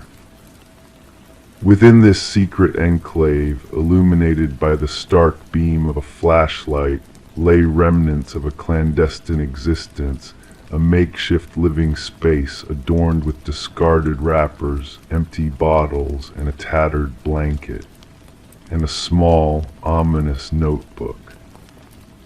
The notebook, a chronicle of meticulous observations, detailed Sarah's every movement and habit with unsettling precision. From her daily routines to the minutiae of her life, the pages bore witness to an obsession that transcended reason. The handwriting, once tidy and composed, descended into chaos with cryptic symbols etched along the margins. The subject resists my influence, the final entry lamented. She dares to defy me. No one defies me. As forensics delved deeper into the hidden passages, they uncovered a labyrinthine network that intertwined with the building's very bones, a sinister web that spanned decades and connected disparate apartments. Yet it was Sarah's abode that served as the focal point, the epicenter of an unseen gaze that had haunted its residents for generations. Former tenants spoke in hushed tones of feeling watched, of inexplicable disturbances that had driven them from their homes in silent terror. One by one, their stories intertwined, weaving a tapestry of dread that led back to a single enigmatic figure, Edward, the quiet man who had dwelled in the shadows, unseen yet ever watchful. The revelation of microscopic blood spatter within the hidden recesses of the building provided a chilling link to Martin Weaver, a vanished soul whose fate had remained a mystery for years. As the pieces of the puzzle fell into place, a pattern emerged, a pattern of silent observers, of hidden passages, and of a malevolent presence that lingered in the spaces between walls. The manhunt for Edward, now known as Edward Mercer, unfolded like a dark symphony of secrets unveiled. His trail of deception led to a remote cabin, a twisted lair adorned with the remnants of lives observed and consumed. Photographs lined the walls, faces frozen in unknowing innocence, while maps detailed the intricate web of hidden passageways that had ensnared the unsuspecting. As the shadows of the past cast their long fingers over the present, Detective Morris found himself haunted by the specter of Sarah, a ghostly presence lost to the depths of a labyrinthine conspiracy. The echoes of her footsteps lingered in the empty spaces of his thoughts, a reminder of the darkness that dwelled just beyond the threshold of perception. And so, as night descended and silence reigned, Detective Morris found himself gazing up at the ceiling, listening for the phantom footsteps that echoed in the chambers of his mind. In the stillness of his own home, he pondered the unseen watchers, the hidden observers who lingered in the shadows, waiting for their next victim to unknowingly cross their path. Story 11. The ancient box lay buried beneath layers of forgotten memories in the attic of the old house, a relic of the past waiting to be discovered. Among the dusty Polaroids inside, snapshots of joyous occasions and family gatherings painted a picture of normalcy and innocence.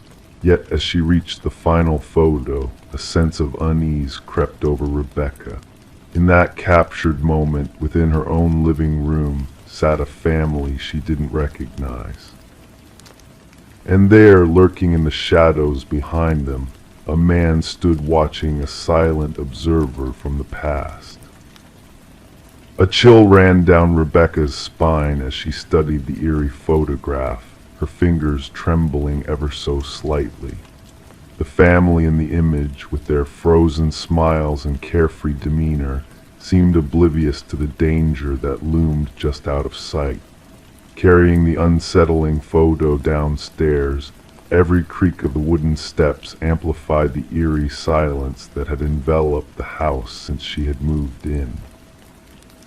Placing the photo on the cold kitchen counter, Rebecca scrutinized it under the harsh glow of the fluorescent light. The familiarity of the surroundings, a familiar archway, distinct crown molding, and the sunlit bay window contrasted sharply with the unknown faces captured in the image. This was her home, yet these people remained strangers, frozen in time. Enter Detective Morgan, a seasoned investigator with a weathered leather jacket and eyes that missed nothing. With a methodical air, he examined the photo, flipping it over to reveal its blank back. "Tell me about the Nelsons, the previous owners," he inquired, his voice a low rumble in the quiet kitchen. Rebecca confessed her lack of knowledge, explaining that the Nelsons had moved out of state before she bought the house. The detective's investigation unfolded gradually, uncovering a pattern of mysterious disappearances linked to the house's history. The Sutherlands, the family in the photograph, had vanished without a trace, leaving behind a void that spanned 15 years.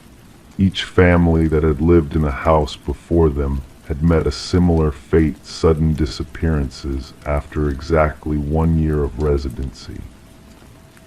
As the pieces of the puzzle began to fall into place, a haunting truth emerged. The original builder of the house, Samuel Whitfield, had a shadowy past that intertwined with the chilling events that had unfolded within its walls. Despite reports of his demise in a construction accident, his presence lingered, casting a sinister shadow over the house and its inhabitants. The investigation led to a grim discovery in the basement, a macabre graveyard of preserved bodies, each belonging to a family that had called the house their home. Among the grim evidence, a camera tied the threads of the mystery together, capturing moments of unsuspecting families, blissfully unaware of the malevolent presence that watched from the darkness. Rebecca, now a mere pawn in a sinister game, was forced to abandon her home under police protection. As she sought safety in a hotel room, a chilling phone call shattered the fragile peace of the night, signaling that the darkness that haunted the house had not yet released its grip on her life. To this day, the house stands as a silent witness to its dark past, its secrets shrouded in mystery. The elusive figure of Samuel Whitfield remains an enigma, his legacy haunting those who dare to seek the truth behind the photographs that captured more than just memories. And in the shadows of a new dawn, unseen eyes continue to watch, waiting for the next chapter in a story that transcends time and reality.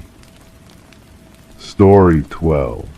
The apartment had sat in silence for months, a vacant space waiting to reveal its secrets to the new tenants who dared to step inside. Dust settled like a gentle blanket over forgotten corners, and the air held whispers of memories long faded. But there was one door that stood stubbornly closed, a mystery within a mystery, locked from the inside as if guarding something precious or something sinister. When the landlord finally summoned the courage to force the door open, the new tenants braced themselves for the expected sight of old coats or discarded belongings. However, what greeted them was far more chilling than they could have imagined.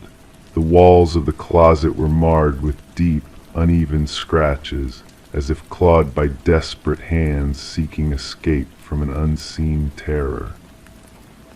And nestled in the corner, like a relic of a bygone era, lay an old flip phone, its screen still faintly aglow with a single unread message.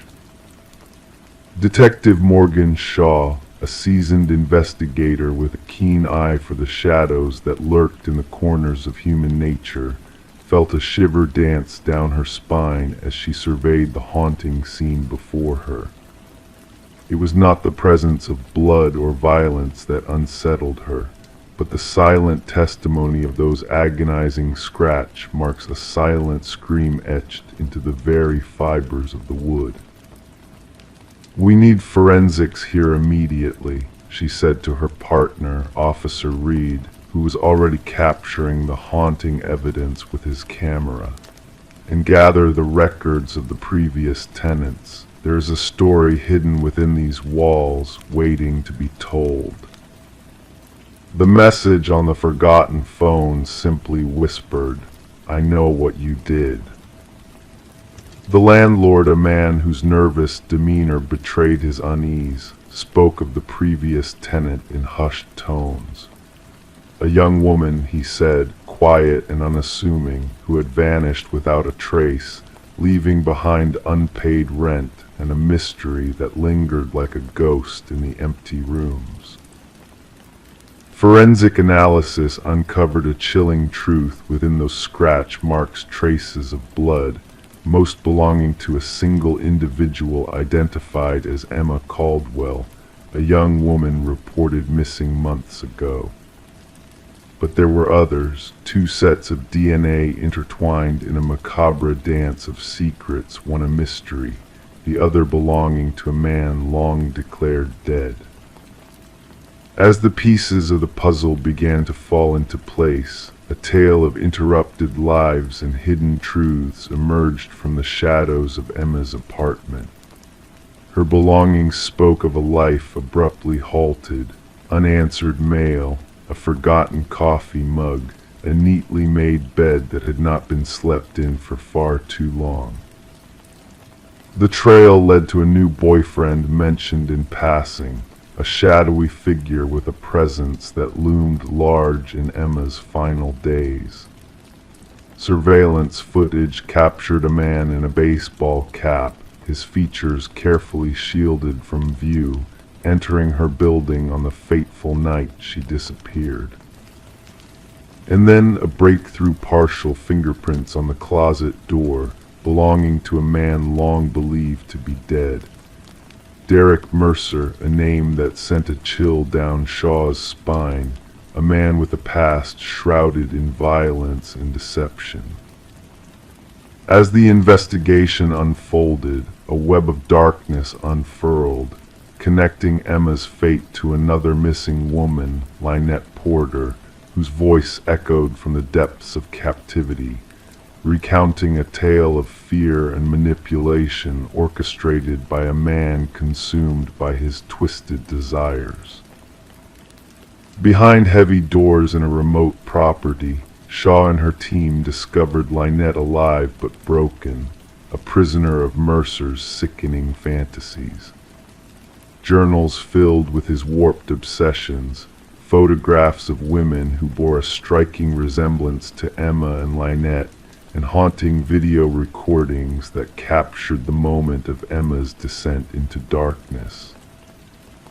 "He thought he could silence us," Lynette whispered, her eyes haunted by the memories of captivity. "But we found our voices in the darkness he created. The manhunt for Derek Mercer spanned across boundaries, a pursuit driven by the urgent need to stop a predator who thrived on the suffering of his victims. When they finally cornered him, Mercer was a picture of calm detachment, his eyes holding secrets that sent a shiver through even the bravest of souls. During the trial that followed, a tale of deception and depravity unfolded, revealing the depths of Mercer's twisted mind and the lengths he had gone to in order to maintain his facade of innocence. But justice, like a steady hand in the darkness, prevailed, casting Mercer into the shadows of a prison cell where his illusions could no longer hold sway. As the judge pronounced a sentence of life without parole, Mercer's smile held a hint of something dark and knowing, a secret satisfaction that only he could comprehend. But it was Lynette's voice, clear and unwavering, that rang out in the courtroom, a beacon of light cutting through the shadows of fear and despair. "He locked us in darkness," she declared, her gaze unwavering, "but now we stand in the light."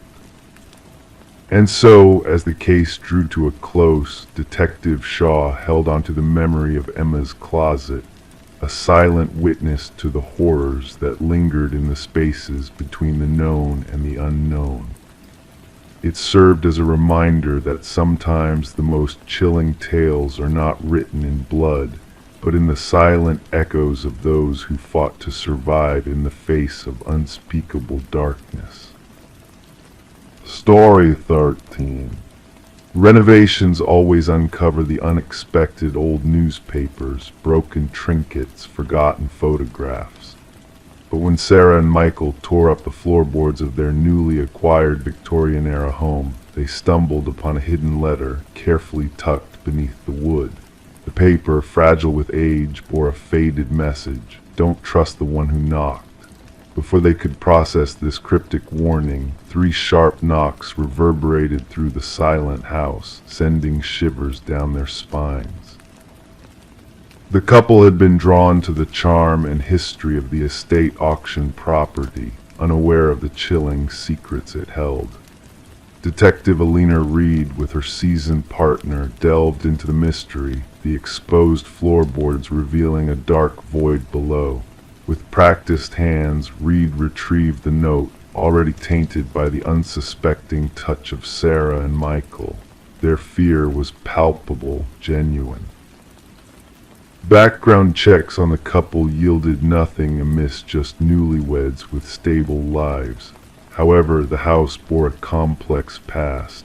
Once owned by the Hargrove family, it had stood vacant since the passing of the last resident, Margaret Hargrove, an elderly widow. Despite her unassuming life and peaceful passing, something sinister lingered in the air. Forensic analysis dated the note back 2 decades, its frantic handwriting hinting at fear and urgency. Franklin, Margaret's late husband, had been a respected figure in the community, a teacher known for his woodworking skills, but darkness lurked beneath the surface. A former student recalled Franklin's descent into paranoia, fueled by a mysterious watcher.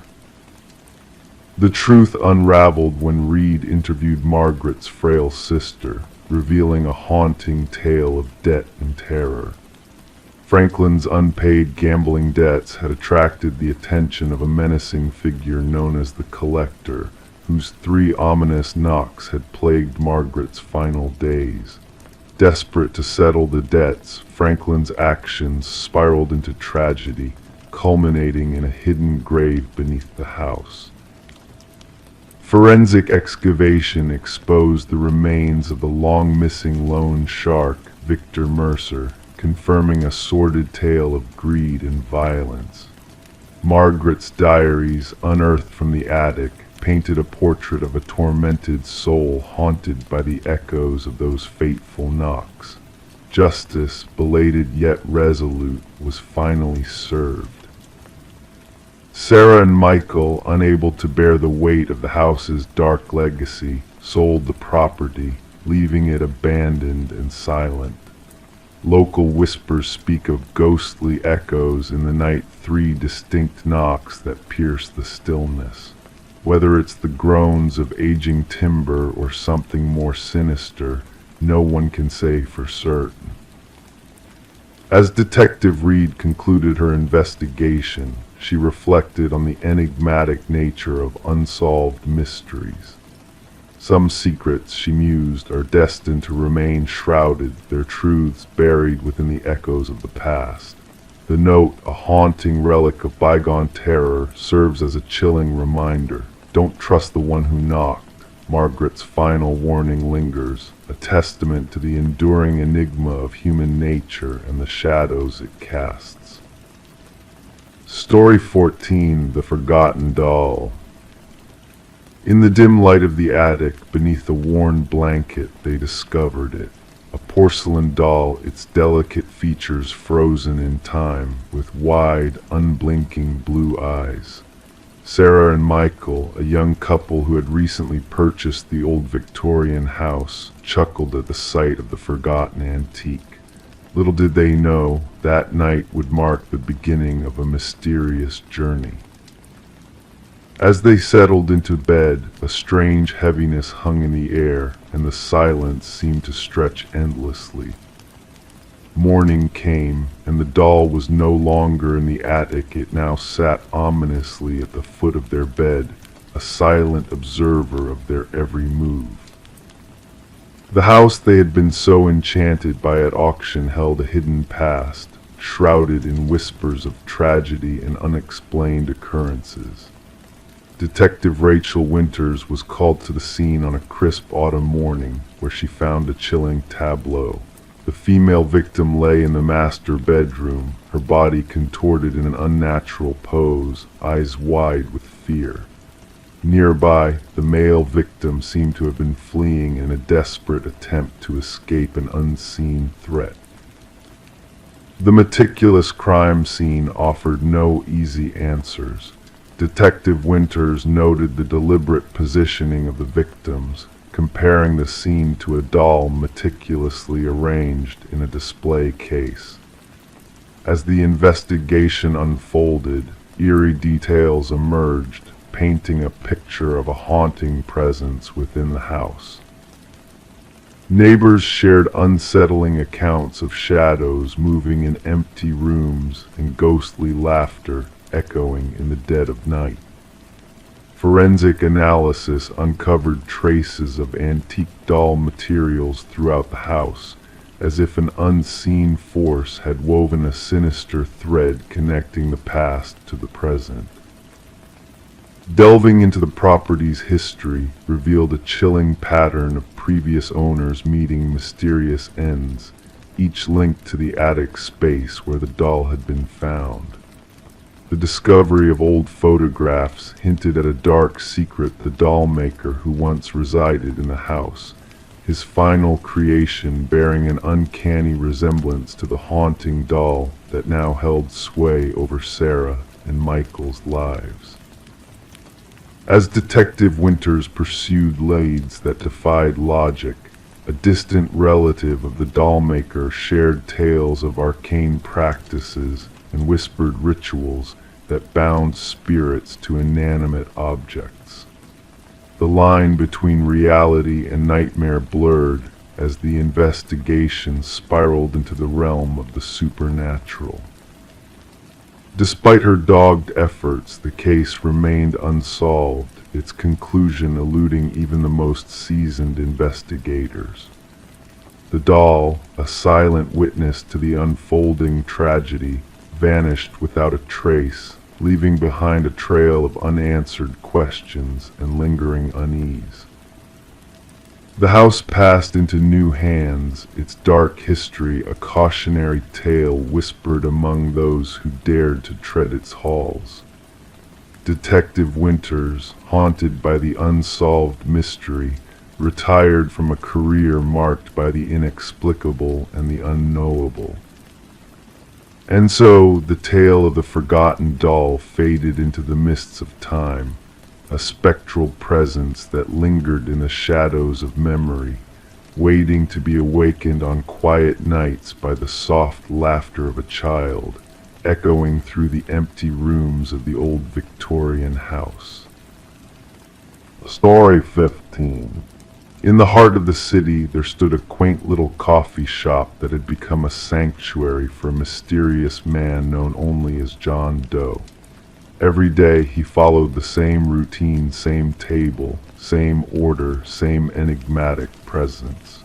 The barista recognized his face, but his identity remained a puzzle to everyone else. Then one fateful day, John Doe failed to appear. When concerned authorities investigated his usual spot, they stumbled upon a forgotten wallet left behind. Inside, a driver's license bore a face but no name, no address, just an eerie blank space where his identity should have been. Delving further into the mystery, they reviewed the security footage, hoping for answers. Detective Sarah Mercer, a woman of keen intuition, studied the recordings with a furrowed brow. The figure known as John Doe seemed ordinary as he entered the coffee shop, clad in a navy coat and carrying a weathered leather bag. Yet his vanishing act defied all logic. "Play it again," Mercer requested, her voice barely above a whisper. The footage replayed the sequence of events: John's arrival during the bustling morning hours, his solitary demeanor at the secluded corner table, his sudden disappearance after a trip to the restroom corridor, but there was no trace of him leaving through any exit. Desperate for clues, Mercer demanded a closer examination of the bathroom footage. The revelation was chilling. John Doe had never set foot inside. It was as if he had evaporated into thin air, leaving nothing but bafflement in his wake. Back at the precinct, Mercer meticulously sifted through the contents of the abandoned wallet. Blank spaces replaced personal details, credit cards linked to non-existent accounts, and a lone business card whispered of an enigmatic phone number. A call to the number yielded only silence, punctuated by the rustle of unseen pages. The barista's recollections painted a portrait of a solitary man, a silent observer, a soft-spoken enigma. His notebook, filled with cryptic symbols and sketches of unfamiliar architecture, stumped even the most seasoned codebreakers. Mercer's search for answers led her to a peculiar discovery hidden in plain sight. Each morning, a flicker in the timestamp coincided with John's entrance, a subtle anomaly overlooked by many. Returning to the coffee shop, Mercer scrutinized the surroundings, her gaze drawn to an ancient mirror hanging between the entrance and the restroom hallway. Symbols etched on its frame mirrored those in John's notebook. Questioning the shop owner unearthed a long-forgotten truth. The mirror, untouched for decades, concealed a secret compartment. Inside lay a trove of identical wallets, a journal chronicling decades of mysterious experiments, and a chilling final entry hinting at imminent closure. The journal spoke of temporal manipulation, reality crossings, and a fragile balance maintained within the coffee shop's walls. As Mercer unraveled the threads of John Doe's existence, peculiar incidents unfurled around the shop, a dance of reflections, phantom sightings, and whispers of the impossible. An unexpected revelation came in the form of Margaret Keller, a former physicist with ties to John Doe's past. She unveiled the truth behind the man who defied reality: Daniel Weston, a brilliant mind lost to the confines of quantum mirrors and parallel dimensions. Returning to the coffee shop, Mercer uncovered the unsettling connection between Weston's experiments and the shop's very foundation. The building stood atop the remnants of Weston's vanished laboratory, a nexus of realities where the boundaries grew thin. In the shadows of a late-night review, Mercer caught a glimpse of the impossible, a fractured reality where two versions of Daniel Weston coexisted, separated by a fragile veil. Rushing to the coffee shop, she found the mirror shattered, a final warning etched in the shards. As the case of the man who didn't exist remained shrouded in mystery, the coffee shop's doors closed, and the truth slipped through the cracks of memory. Daniel Weston's fate lingered in the whispers of the wind, his legacy a haunting enigma that echoed through time. And as the world moved on, Detective Mercer found solace in her solitude, her pen dancing across pages akin to Weston's own. A fragment of a mirror adorned her wall, a silent witness to the secrets that eluded even the most vigilant eyes, its surface shimmering with untold stories of a man lost to the fabric of reality. Story 16, The Enigmatic Victorian. She crossed the threshold into the abandoned Victorian, a swirl of dust dancing in the musty air around her. The house stood frozen in time, its peeling walls and shrouded furniture telling tales of neglect. Every step she took felt like a journey into a time capsule, except for one peculiar detail: the doors. No matter which door she opened, it always led her back to the same room, trapping her in an endless loop within the parlor's confines. The only escape was the way she had entered, but when she turned back, the front door had vanished into thin air. The discovery of Morgan Pierce's lifeless body turned the once forgotten Victorian into a scene of mystery and intrigue. Detective Sarah Lind stood at the threshold, observing forensic experts moving silently through the dimly lit interior like spectral whispers. The house had gained a reputation among locals for its unsettling nature, where compasses spun wildly and visitors felt an eerie presence watching them. Now it held secrets far more sinister than mere urban legends. The initial examination suggests she passed approximately 3 days ago, the medical examiner murmured, his words barely audible in the heavy silence. The cause of death appears to be asphyxiation. Morgan was found seated in an antique chair in the parlor, facing the entrance as though expecting someone. Her expression was serene, hands folded neatly in her lap, devoid of any signs of struggle or defensive wounds. The scene exuded a chilling stillness that sent shivers down the spines of even the most seasoned investigators. Lind inquired who discovered the body. Her partner responded, a real estate agent showing the property to potential buyers. They stumbled upon her sitting there, mistaking her for a trespasser until they drew closer. The house had remained vacant since the passing of its previous owner, Eleanor Blackwood, nearly 5 years earlier. Legal disputes had left the property abandoned, unwanted, and forgotten, save for vandals and thrill-seekers who dared to trespass. Morgan Pierce, a 26-year-old graduate student delving into architectural anomalies for her thesis, was described by friends as meticulous, driven, and captivated by spaces that defied conventional norms.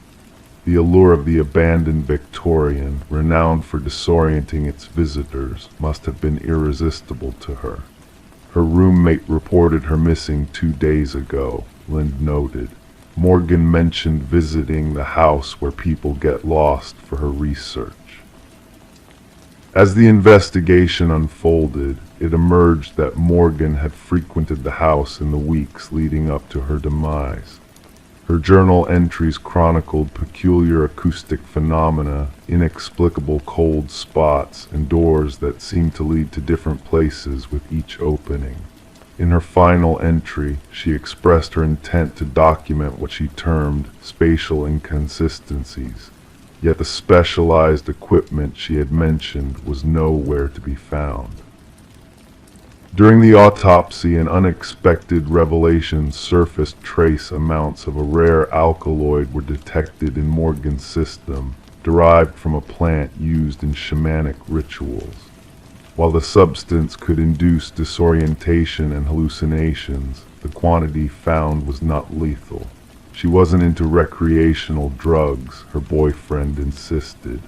Morgan was meticulous in her research practices. She wouldn't have jeopardized her perception intentionally.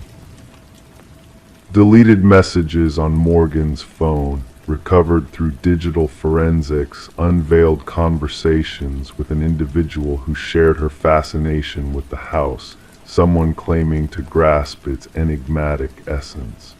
The exchanges grew progressively intimate and enigmatic.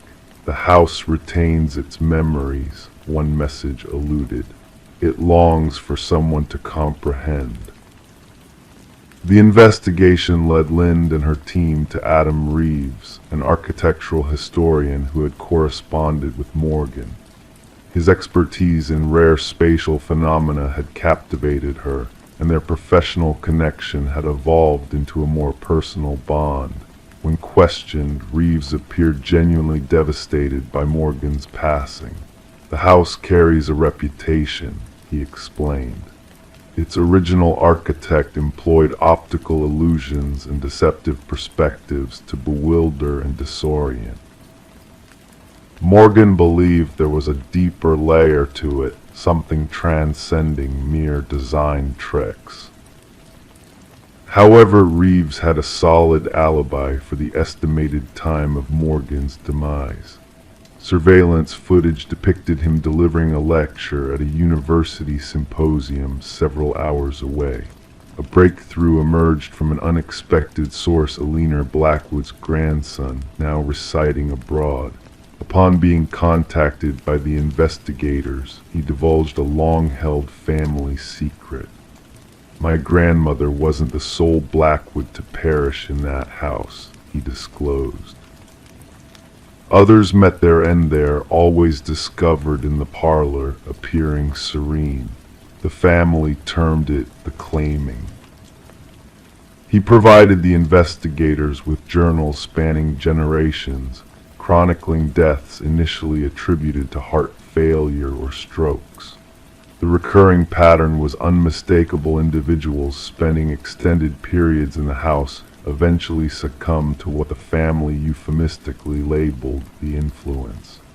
A subsequent search of the property unveiled a concealed compartment behind the parlor's fireplace. Within it lay Morgan's missing equipment and a startling discovery. An alcove held artifacts from various indigenous cultures, arranged meticulously in a geometric pattern. At the center rested a weathered figurine, its features smoothed by generations of handling. Analysis identified the figurine as symbolizing a deity associated with liminal spaces, thresholds between realms. Residues on the artifacts matched the alkaloid found in Morgan's system. The case took a chilling turn when the dust patterns within the house hinted at another presence during Morgan's passing. Partial fingerprints, distinct from Morgan's or any known visitors, were recovered from doorknobs throughout the dwelling. 3 weeks into the inquiry, Adam Reeves was found deceased in his dwelling. Mirroring Morgan's fate, he was seated facing the entrance, a tranquil expression masking the presence of the same alkaloid in his system. Clutched in his hand was a key that unlocked no door in his abode, but fitted seamlessly into the hidden compartment within the Victorian. In his final correspondence, sent to himself as a testament, Reeves inscribed, The house doesn't ensnare you physically, it captivates your perception. Morgan was correct, the doors lead where they always have, but something tricks you into believing you're retracing your steps. Once you grasp the verity, departure is within reach, yet by then the desire to leave has dissipated. Officially, the case remains open, designated as suspicious deaths under scrutiny. The Victorian has since been condemned, its access restricted by authorities. Nonetheless, whispers persist of lights flickering inside on certain nights and of visitors who vanish without a trace. Some locals maintain that the house claims those who delve too deeply into its mysteries. Others speculate that Morgan and Reeves unearthed something ancient and potent, dwelling within the interstices of conventional reality. The truth remains as elusive as an exit within a house where every door leads back to the start. Story 17, The Enigmatic Manor. The new proprietors found it peculiar the crackling of the old intercom system in the dead of night, a relic of a bygone era refurbished but left to gather dust in obscurity. Then one evening the husband, driven by curiosity, pressed the button. A whisper emanated through the speaker, sending shivers down his spine. "Why have you returned?" Startled, he recoiled, hands trembling. His wife, hovering behind him, murmured, "I never uttered those words." The Victorian manor stood serenely amidst ancient oak trees, its worn façade contrasting with the modernized interior. Daniel and Meredith Parker had acquired the estate for a surprisingly modest sum, despite the real estate agent's uneasy demeanor during the showing. The intercom system, a vintage amenity linking all chambers, had captivated the history-loving couple. Detective Sarah Reeves arrived at the property, gravel crunching under her unmarked vehicle's tires. The call had hinted at a potential break-in, but a cryptic undertone in the dispatcher's voice suggested a deeper narrative. Daniel Parker, a tall figure with a pallid complexion, welcomed her at the entrance, even the dim porch light accentuating his pallor. "It all began with the intercom," he recounted, leading Detective Reeves through the grand foyer. Initially static, then whispers, then coherent sentences. My wife thought I was hallucinating until she heard it herself. In the living room, Meredith sat stiffly on an antique sofa, hands clenching a steaming cup left untouched. "We unearthed something hidden behind the wall," she divulged abruptly. Daniel aimed to expand the kitchen pantry, and when he dismantled the drywall, her voice wavered.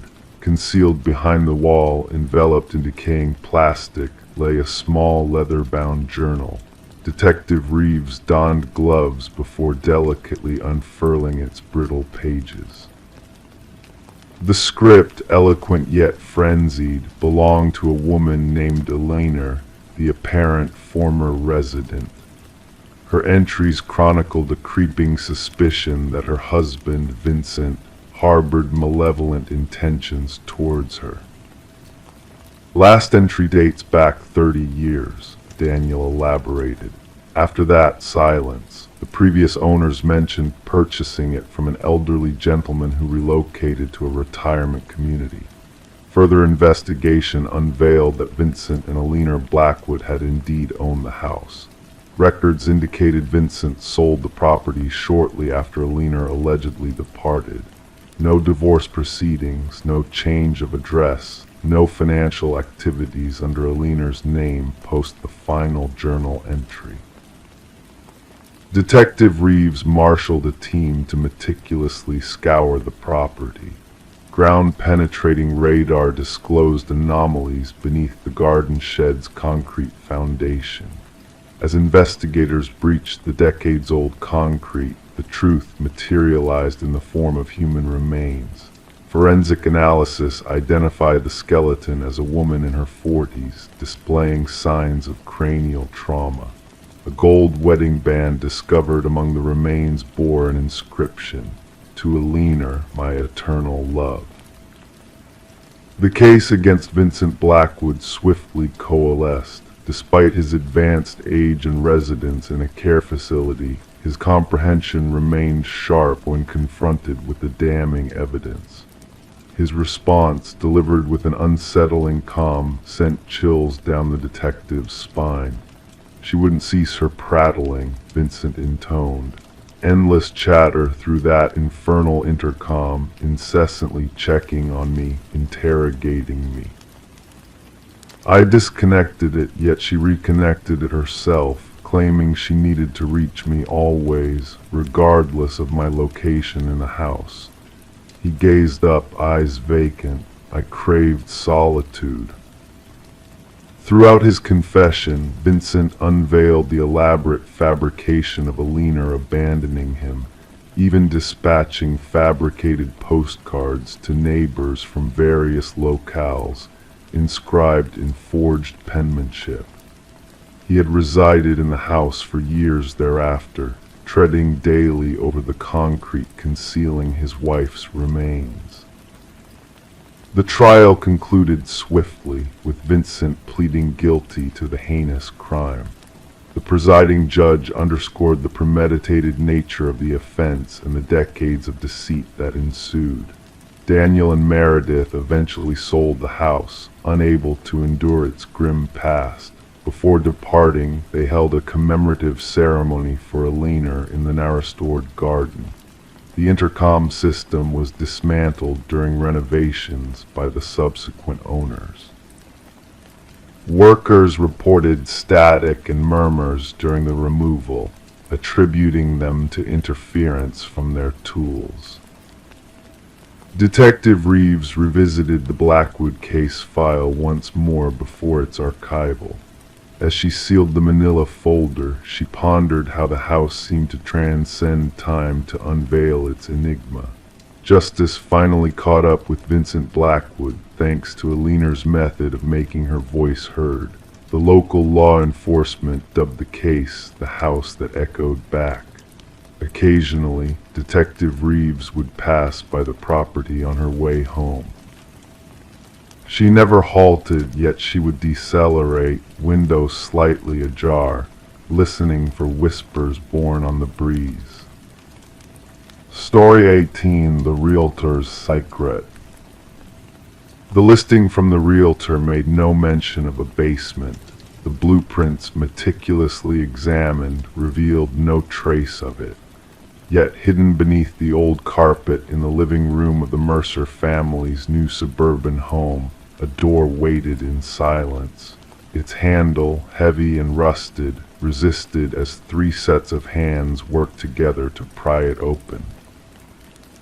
A rush of stale air greeted them, carrying with it the earthy scent of dampness. The steps leading down into darkness beckoned, promising secrets long buried. Expecting a storage space, the family instead found a solitary chair beneath a swaying light bulb, casting eerie shadows across the room. And on the wall behind the chair, a chilling display awaited them, a row of photographs depicting moments from their own lives, captured surreptitiously.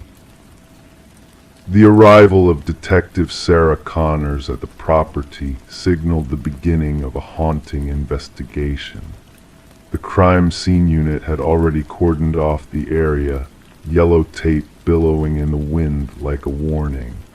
Mrs. Mercer's voice had trembled over the phone as she recounted the discovery below their home, a discovery that shattered their sense of security. Connors, with a sense of purpose in her movements, directed the forensic team to document every detail of the hidden basement. Flash after flash of the camera illuminated the small space, revealing its concrete walls and the bolted chair at its center. But it was the wall of photographs that held the key to the mystery, each image a meticulous chronicle of the Mercer family's every move. As the investigation unfolded, a disturbing pattern emerged. previous owners of the house, their fingerprints lingering in the shadows, seemed to have a presence in the basement as well. The house's history, shrouded in darkness, revealed a series of unsettling events that had gone unnoticed by each passing family. Interviews with former owners and a deep dive into the property's records unveiled a web of deception and manipulation. Blueprints altered, permits withdrawn, and inspection reports redacted all pointed to a hidden truth lurking within the walls of the house. The breakthrough came when a contractor, involved in the house's renovation years earlier, denied the existence of the basement they had uncovered. His denial sent a chill down the investigators' spines, hinting at a malevolent force at play. Digital forensics uncovered a treasure trove of surveillance materials, hidden cameras, audio recordings, and a journal filled with unsettling observations. The journal's author, Edward Kelvin, the house's original builder, had seemingly vanished into obscurity, leaving behind a legacy of voyeurism and obsession. The final revelation came when Kelvin himself was discovered, a ghostly figure hidden within the house's very structure. His delusions painted a picture of ownership and control over the families who had unknowingly inhabited his domain. As the legal proceedings unfolded, Kelvin's twisted fantasies were laid bare, exposing the depth of his intrusion into the lives of those who had crossed his path. The house, once a sanctuary, now stood as a monument to his dark legacy, a legacy that would haunt the memories of its former inhabitants for years to come. The demolition of the property marked the end of a chapter, but for those who had called it home, the scars of Kelvin's voyeurism ran deep.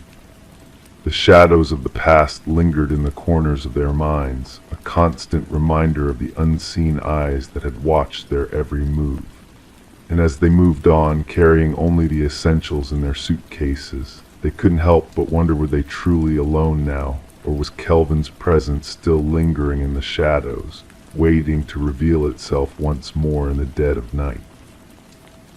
Story 19. In the quiet stillness of the night, a tale unfolded within the walls of a Victorian-era home. Michael and Sarah Klein, the new inhabitants, embarked on a journey of discovery that began innocently enough with peeling wallpaper. What they initially mistook for a simple renovation project revealed itself to be a portal to a hidden past. Layer by layer, as the wallpaper gave way, a haunting narrative emerged. Inked in a frenzy of repetition, a name echoed throughout the room: Alina Winters. The name, unfamiliar yet compelling, beckoned them into a mystery shrouded in obscurity. As the couple delved deeper, their peaceful abode transformed into a realm of enigma and intrigue. The name, Alina Winters, etched into the walls, defied explanation and led them down a path of unexpected revelations. With each layer they peeled back, the walls whispered a story of a woman lost to time, an echo of a past that refused to be forgotten. The name, a constant presence, cast a shadow of unease over the once familiar rooms. In their quest for answers, Michael and Sarah uncovered a link between the enigmatic Alina Winters and the enigmatic Margaret Cavendish, the previous owner of the house. A missing persons case from decades past intertwined their fates in a web of mystery and deceit. The walls, once silent witnesses to the passage of time, now bore the weight of a dark secret. Alina's disappearance, unsolved and haunting, echoed through the corridors of the old house, demanding to be heard. As the investigation deepened, the boundaries between past and present blurred. The lines of reality became tangled, revealing a truth more chilling than they could have imagined. Through hidden spaces and forgotten corners, the truth unraveled like a thread, connecting the disparate pieces of a puzzle long forgotten. Alina Winters, Rebecca Eldridge, Margaret Cavendish, the names intertwined in a dance of identities and deception. In the stillness of the night, as shadows danced across the walls, the house whispered its secrets to those who dared to listen. The truth, buried beneath layers of time and memory, emerged like a specter from the past, demanding justice. And as dawn broke over the horizon, casting its golden light upon the worn façade of the Victorian-era home, the mystery of Alina Winters and Rebecca Eldridge finally found closure. The walls, once silent witnesses to a tragedy long forgotten, now stood as a testament to the enduring power of truth and redemption. In the hush of the morning, as the world awakened to a new day, the house stood silent, its secrets laid bare for all to see.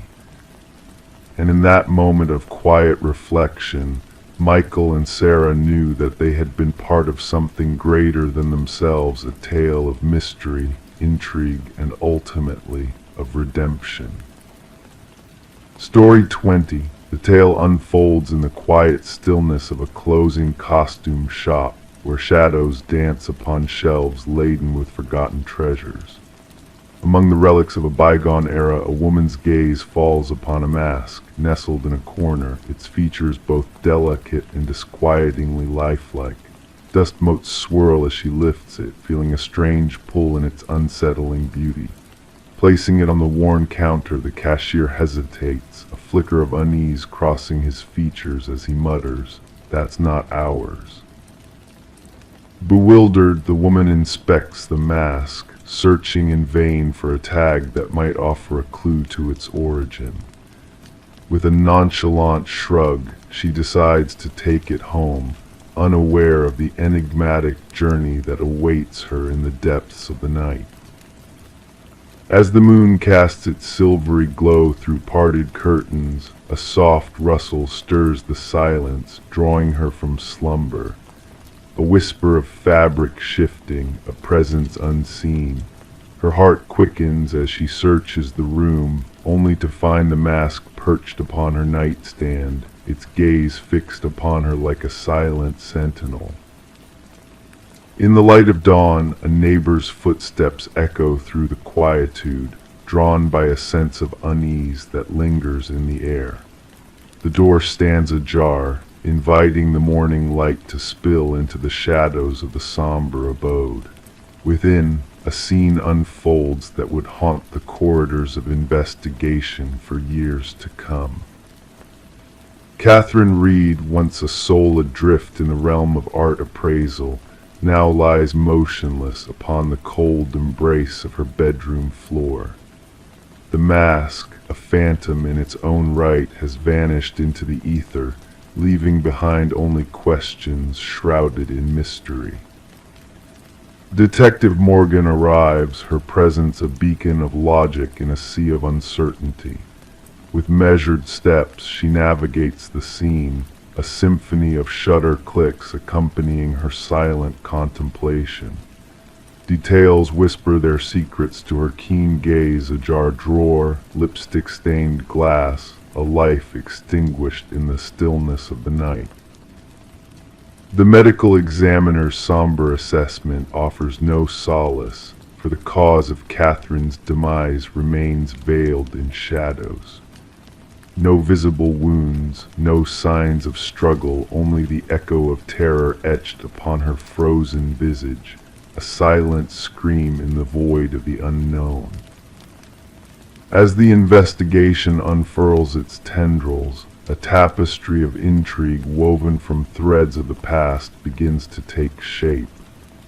Security footage unveils a cryptic dance within the costume shop where the enigmatic mask first whispered its siren song to fate.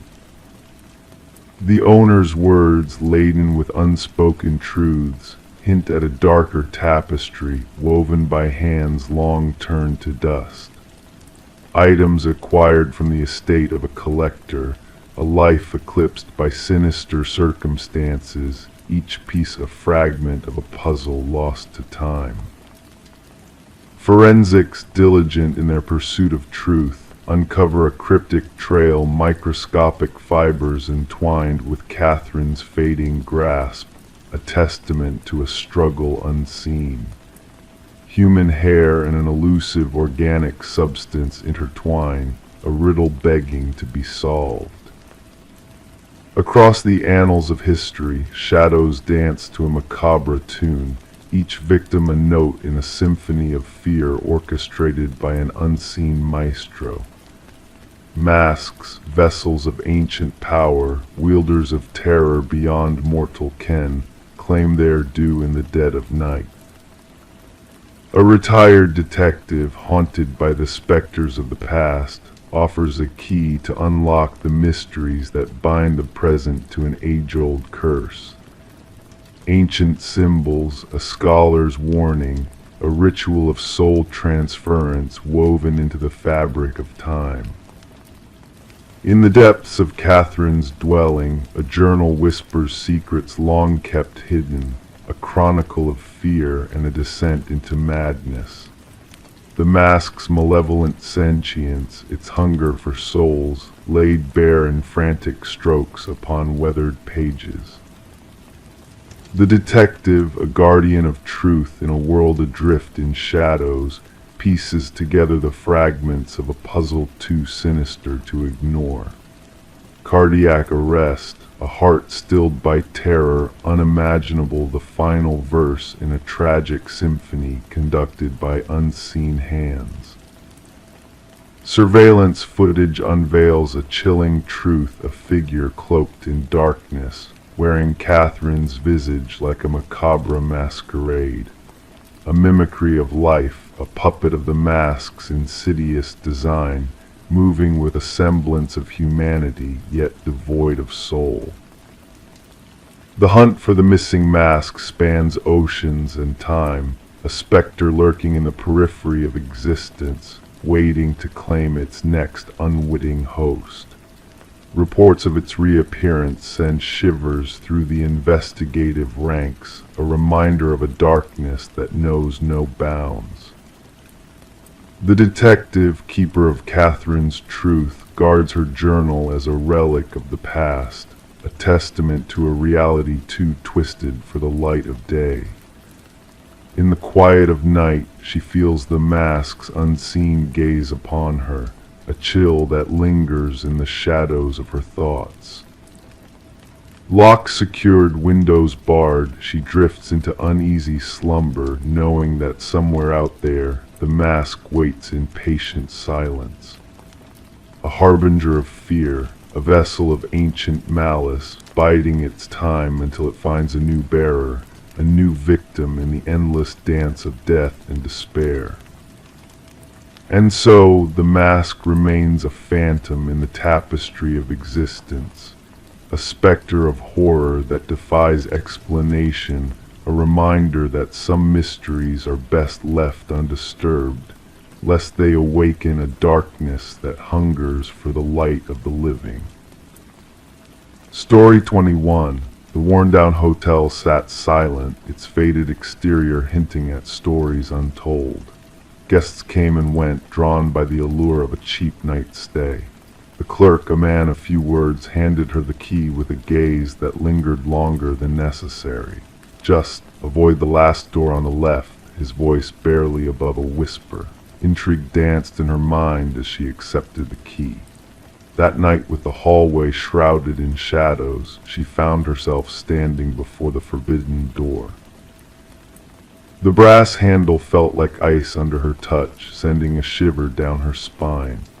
To the naked eye, the door was unremarkable, blending in with its neighbors.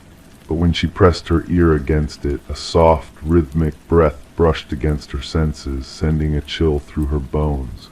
Detective Morgan Reed's eyes fluttered open, adjusting to the harsh crime scene lights as she entered the room marked by yellow tape. The metallic tang of blood greeted her, a scent that spoke of tragedy. The room, a canvas of contradictions, held the remnants of a life interrupted. A young woman lay motionless on the floor, her golden locks splayed around her like a tragic halo.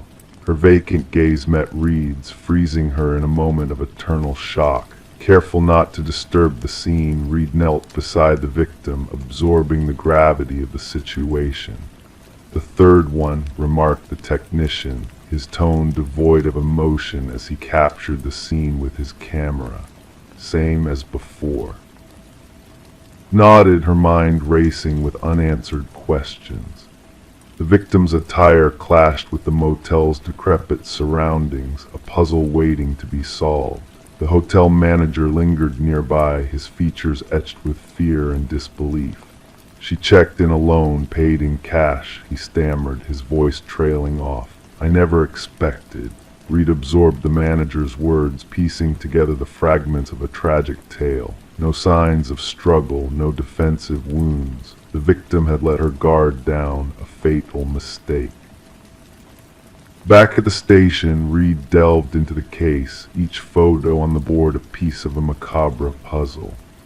3 women linked by tragedy, their lives cut short in lonely motel rooms. The media buzzed with speculation, painting a portrait of a predator lurking in the shadows. "Autopsies in," announced Detective Hayes, breaking the silence. "Death by strangulation, no signs of sexual assault." Reed's brow furrowed, sensing a personal vendetta at play. Days turned into nights as the investigation deepened, revealing layers of deceit and betrayal. Surveillance footage yielded no clues, leaving more questions than answers. Elaine Werner, the victim, a woman of precision and caution, seemed an unlikely target for such a fate. A breakthrough came when Werner's sister shared a cryptic detail, a man known only as C, a figure from Werner's workplace. Reed's instincts guided her to Charles Emerson, a charming executive with a hidden darkness. Emerson's alibi crumbled under Reed's scrutiny, his facade slipping with each probing question. A trace of guilt flickered in his eyes, a crack in his polished exterior. Forensic evidence tied Emerson to the crime, exposing his web of lies.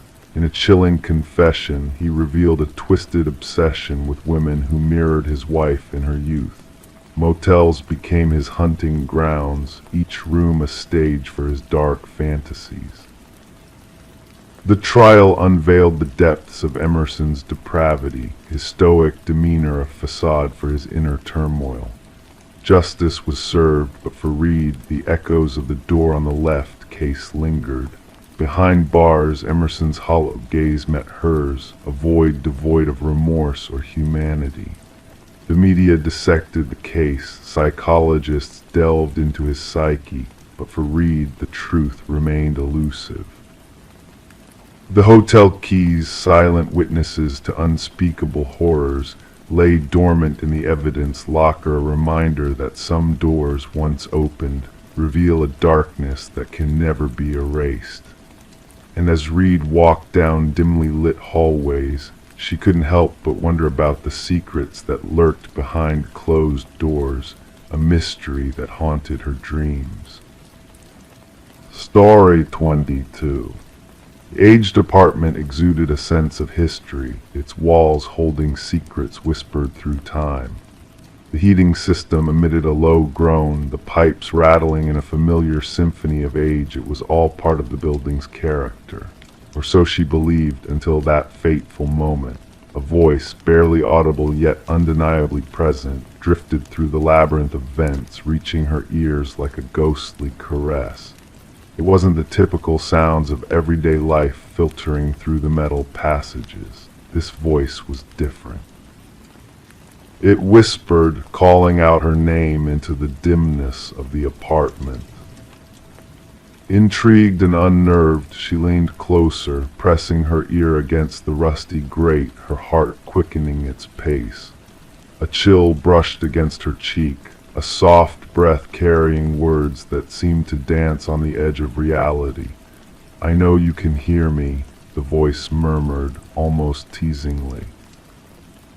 Detective Morgan Shaw stood in the midst of the silent apartment, a shroud of mystery enveloping the space.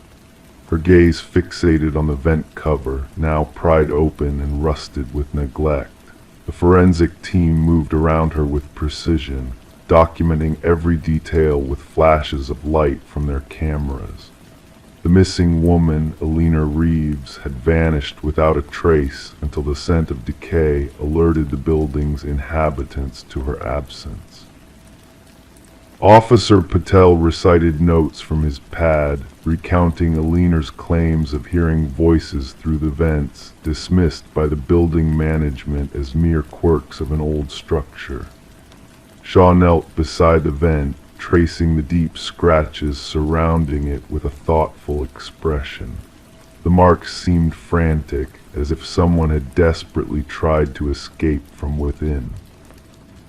Alina, a beloved kindergarten teacher with a penchant for nurturing houseplants, had left behind a void that echoed in the hearts of those who knew her. Her disappearance had been shrouded in paranoia and whispers that seemed to seep from the very walls of her apartment. As Shaw delved deeper into the case, she uncovered unsettling details that painted a chilling portrait of Alina's final days. Fibers from her favorite cardigan caught in the vent, a mysterious fingerprint on the inside of the cover not belonging to Alina, and haunting audio recordings from her phone. The building itself held a dark history, with past tenants fleeing under mysterious circumstances, haunted by unseen forces lurking within the walls. The superintendent, Harold Weber, maintained a facade of normalcy, but a closer look revealed a sinister undercurrent in his interactions with Shaw. The investigation took a twisted turn when a hidden passage behind a loose tile unveiled a secret realm within the apartment's walls, a space where someone had been living, watching, and whispering to unsuspecting ears. Weber's meticulously organized files and disturbing digital journal painted a picture of obsession and possession, culminating in a chilling revelation of his true intentions. The artifacts found in a storage unit tied him to a pattern of predatory behavior that spanned years. As the trial unfolded, Shaw confronted Weber's unnerving calmness and his delusions of a symbiotic relationship with the building. The verdict of guilt rang through the courtroom, but Weber's haunting words lingered in the air, a chilling reminder of the darkness that lurked within the walls. Now the once vibrant apartment building stands empty, a silent witness to the horrors that unfolded within its confines. Despite attempts at renovation and renewal, whispers still echo through the vents, and residents speak of cold drafts carrying voices from the past. The building's aging infrastructure groans and rattles, a testament to the secrets it holds. And as night falls, the shadows seem to whisper tales of a presence that lingers, a reminder that some mysteries are never truly put to rest. Story 23. She never fancied ascending there, but when the tempest triggered a leak in the roof, she had no option. The attic was brimming with forsaken things, cloaked in dust and cobwebs. Tucked away in the farthest nook rested an ancient dollhouse, eerily intricate, its minuscule furniture meticulously arranged.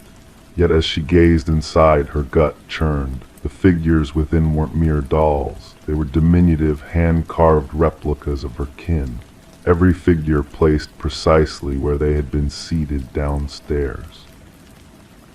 Apart from one, the figure meant to portray her was standing by the attic door. Rebecca Morgan trailed her finger along the dollhouse roof, sensing the imprint where the small wooden figure stood. The revelation sent a shiver through her being that had naught to do with the chilly draft whistling through the rafters. The dollhouse had no place there at all. This wasn't her childhood abode, but a rented dwelling the family had just relocated to weeks ago. The saga commenced with Rebecca's frantic call to law enforcement. Officers arrived at the suburban abode to find a family in turmoil, clustered in their living space, refusing to venture upstairs.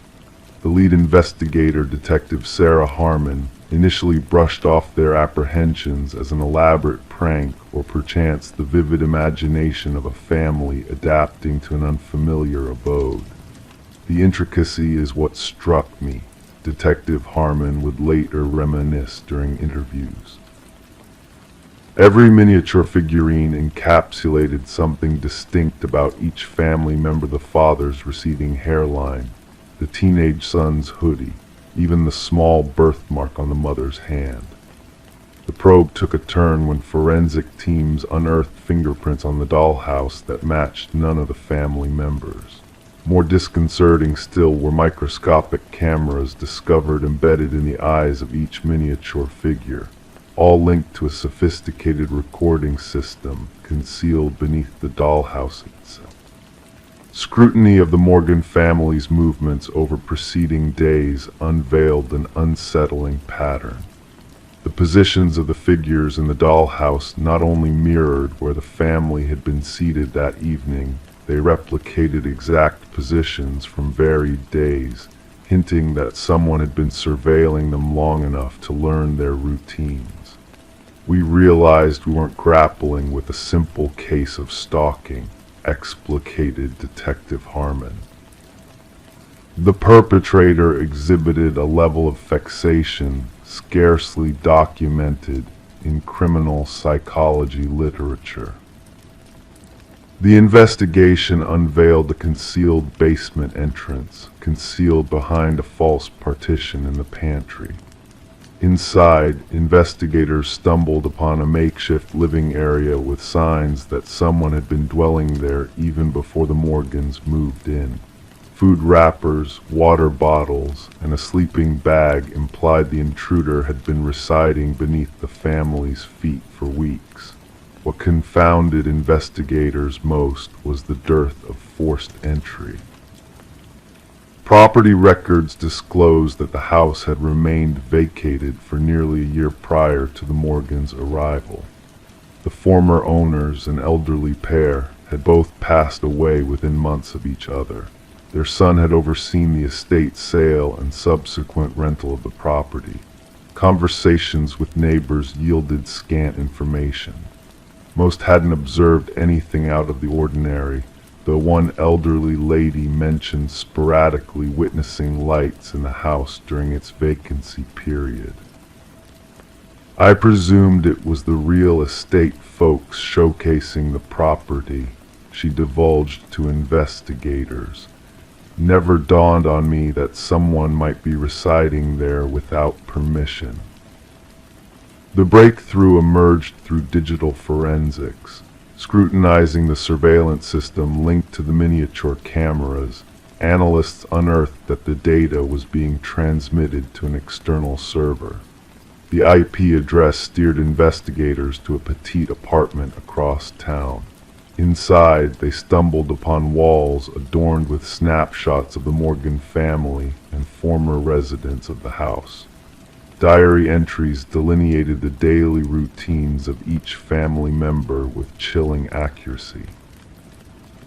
The most bone-chilling revelation was a workshop containing scores of partially crafted dollhouses, each depicting different residences in the vicinity. The apartment belonged to Martin Wells, the son of the previous homeowners. His financial accounts evidenced mounting debt following his parents' demise. Instead of vending the house outright, he had fashioned a concealed living space, persisting to inhabit it while collecting rent from unsuspecting tenants. The dollhouse was his command center, expounded the forensic psychologist assigned to the case. Every figure represented someone he observed. The figure of Rebecca by the attic door wasn't a menace, it was his method of acknowledging her unearthing of his surveillance system. Throughout interrogation, Wells remained unnervingly composed as he expounded his rationale. They were residing in my house, slumbering in my parents' chamber. I needed to ensure they were treating it with reverence. When probed about the positioned figures, he merely stated, I wanted them to comprehend I was forever watching. The psychological evaluation unveiled a convoluted case of possessive delusion. Wells couldn't emotionally grapple with losing his childhood abode and fabricated an intricate system to retain dominion over it. The dollhouse had evolved into his way of seizing both the property and its occupants. The Morgan family never set foot in the house again. Rebecca subsequently reminisced on the instant that haunted her most wasn't discovering the dollhouse, but grasping its significance.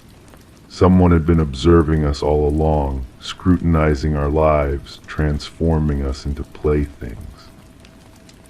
The genuine horror wasn't the dollhouse itself, it was realizing that in his mind, we were merely dolls to be arranged and watched.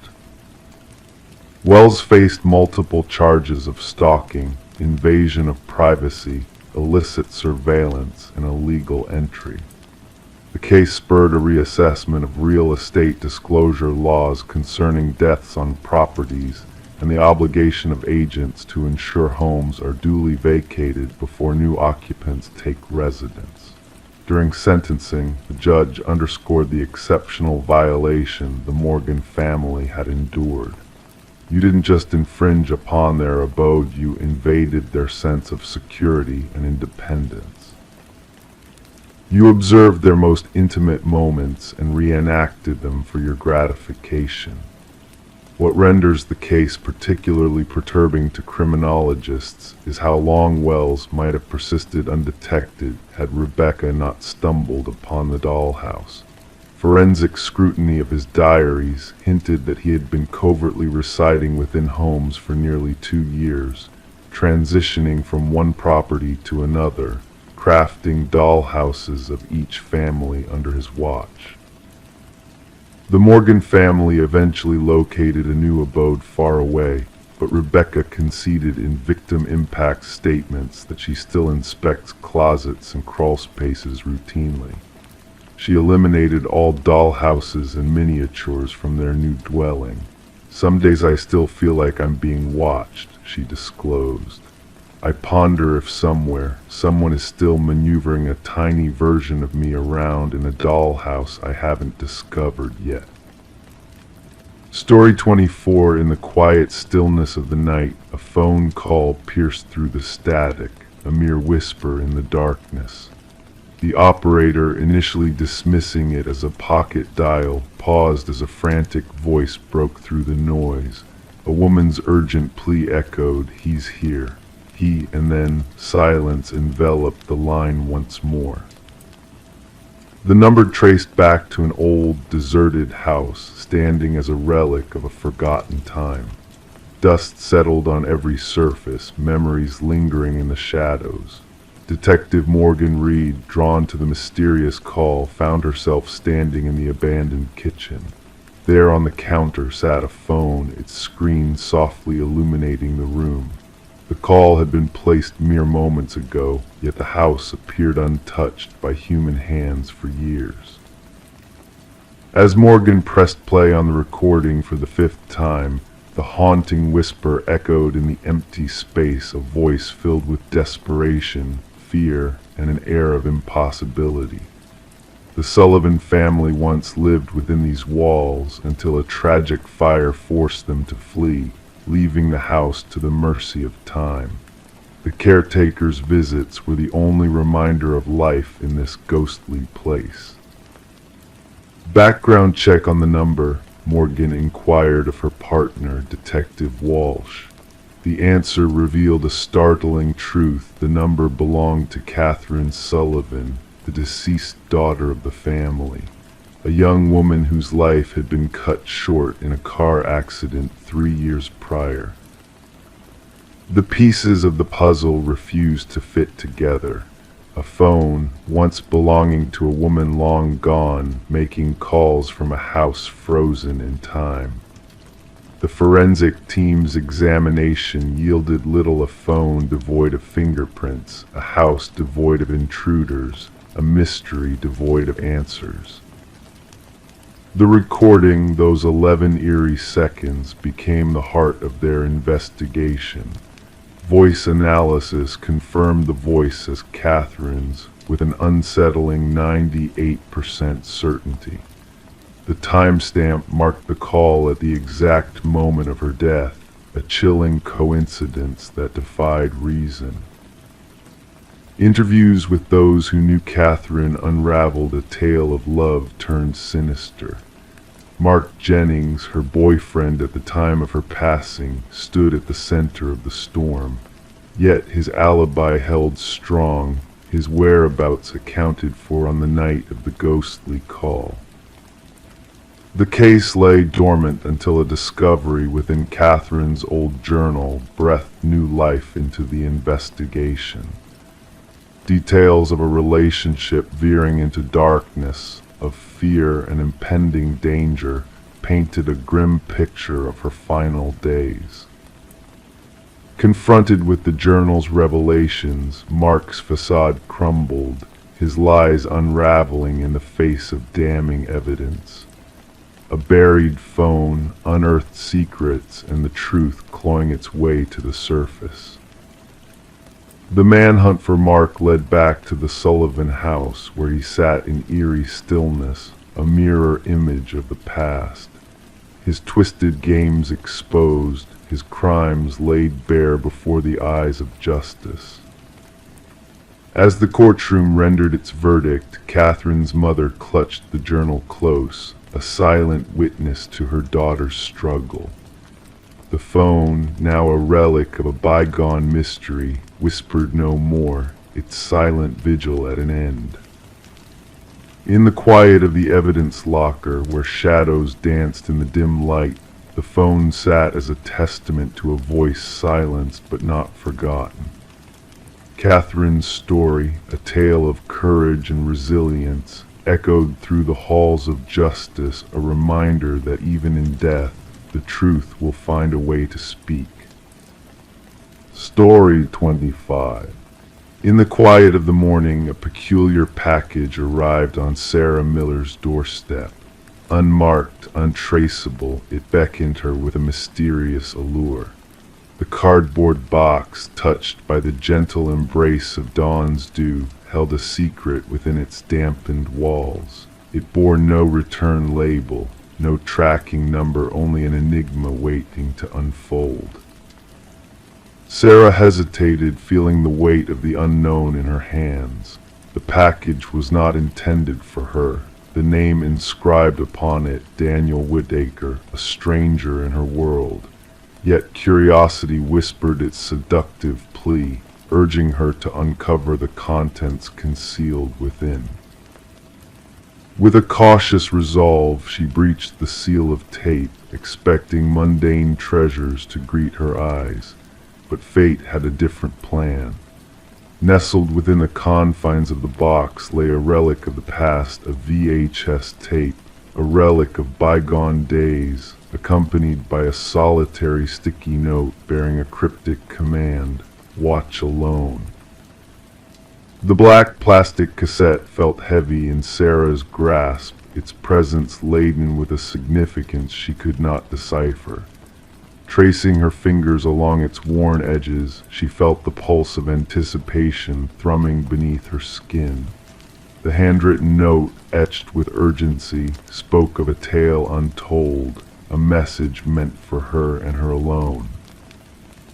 As she stood in her kitchen, the suburban symphony of everyday life played on: outside dogs barking, children laughing, lawnmowers humming a stark contrast to the clandestine parcel now in her possession.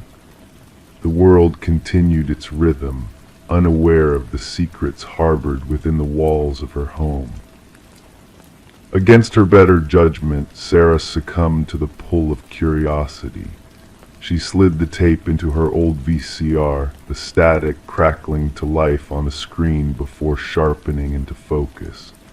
A dimly lit room materialized, casting shadows of intrigue upon her walls. A man, Daniel Whitaker, emerged from the darkness, his voice a solemn whisper in the stillness. "My name is Daniel Whitaker," his words echoed through the room, carrying a weight of truth and trepidation. "If you're watching this, someone found you, which means they'll find me too." His confession unfolded, a tale of innocence shrouded in deception.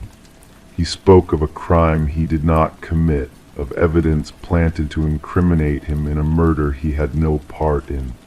The room around him bore the marks of a transient existence, a life lived on the edge of shadows and suspicion.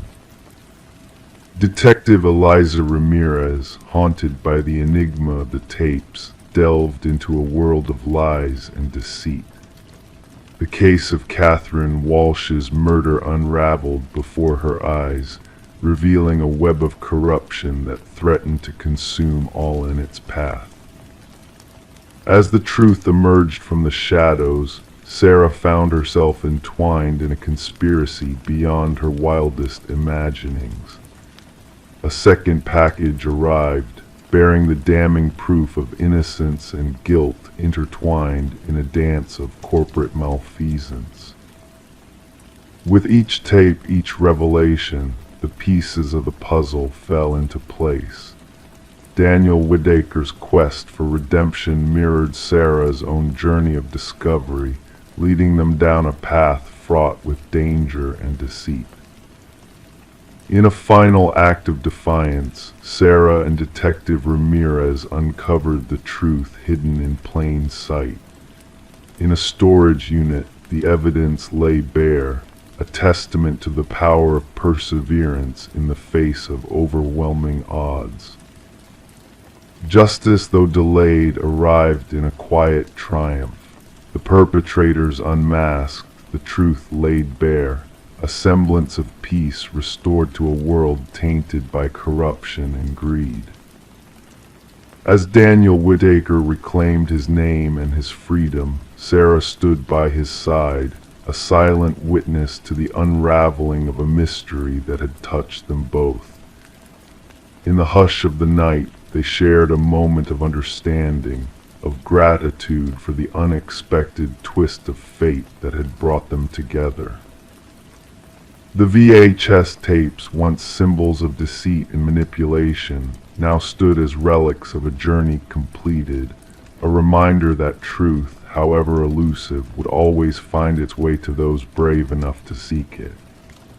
And in the stillness of the night, as sleep beckoned with its gentle embrace, Sarah closed her eyes, knowing that justice, in its own mysterious way, had been served.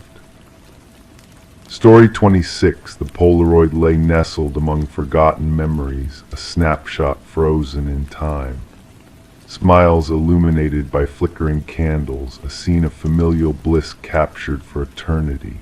Yet within the borders of the image, a subtle disturbance lurked. A shadowy figure, barely discernible, lingered in the background, just beyond the circle of light cast by the candles. He was a phantom presence, elusive and unknown to those in the photograph. Sarah Winters stumbled upon this unsettling collection while sifting through her mother's attic after the solemnity of a funeral.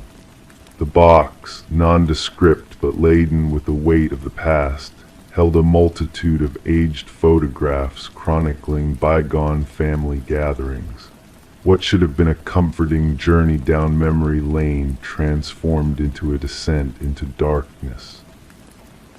The first photo revealed the figure as a mere silhouette on the periphery of her 7th birthday celebration.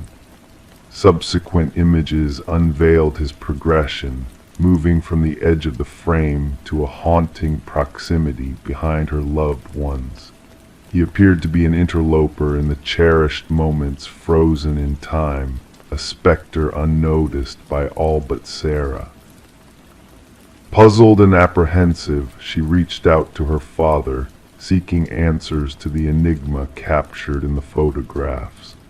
His initial denial gave way to unease as he too observed the haunting figure lurking within the images. A sense of foreboding crept into their conversation, shrouded in an unsettling mystery that defied explanation.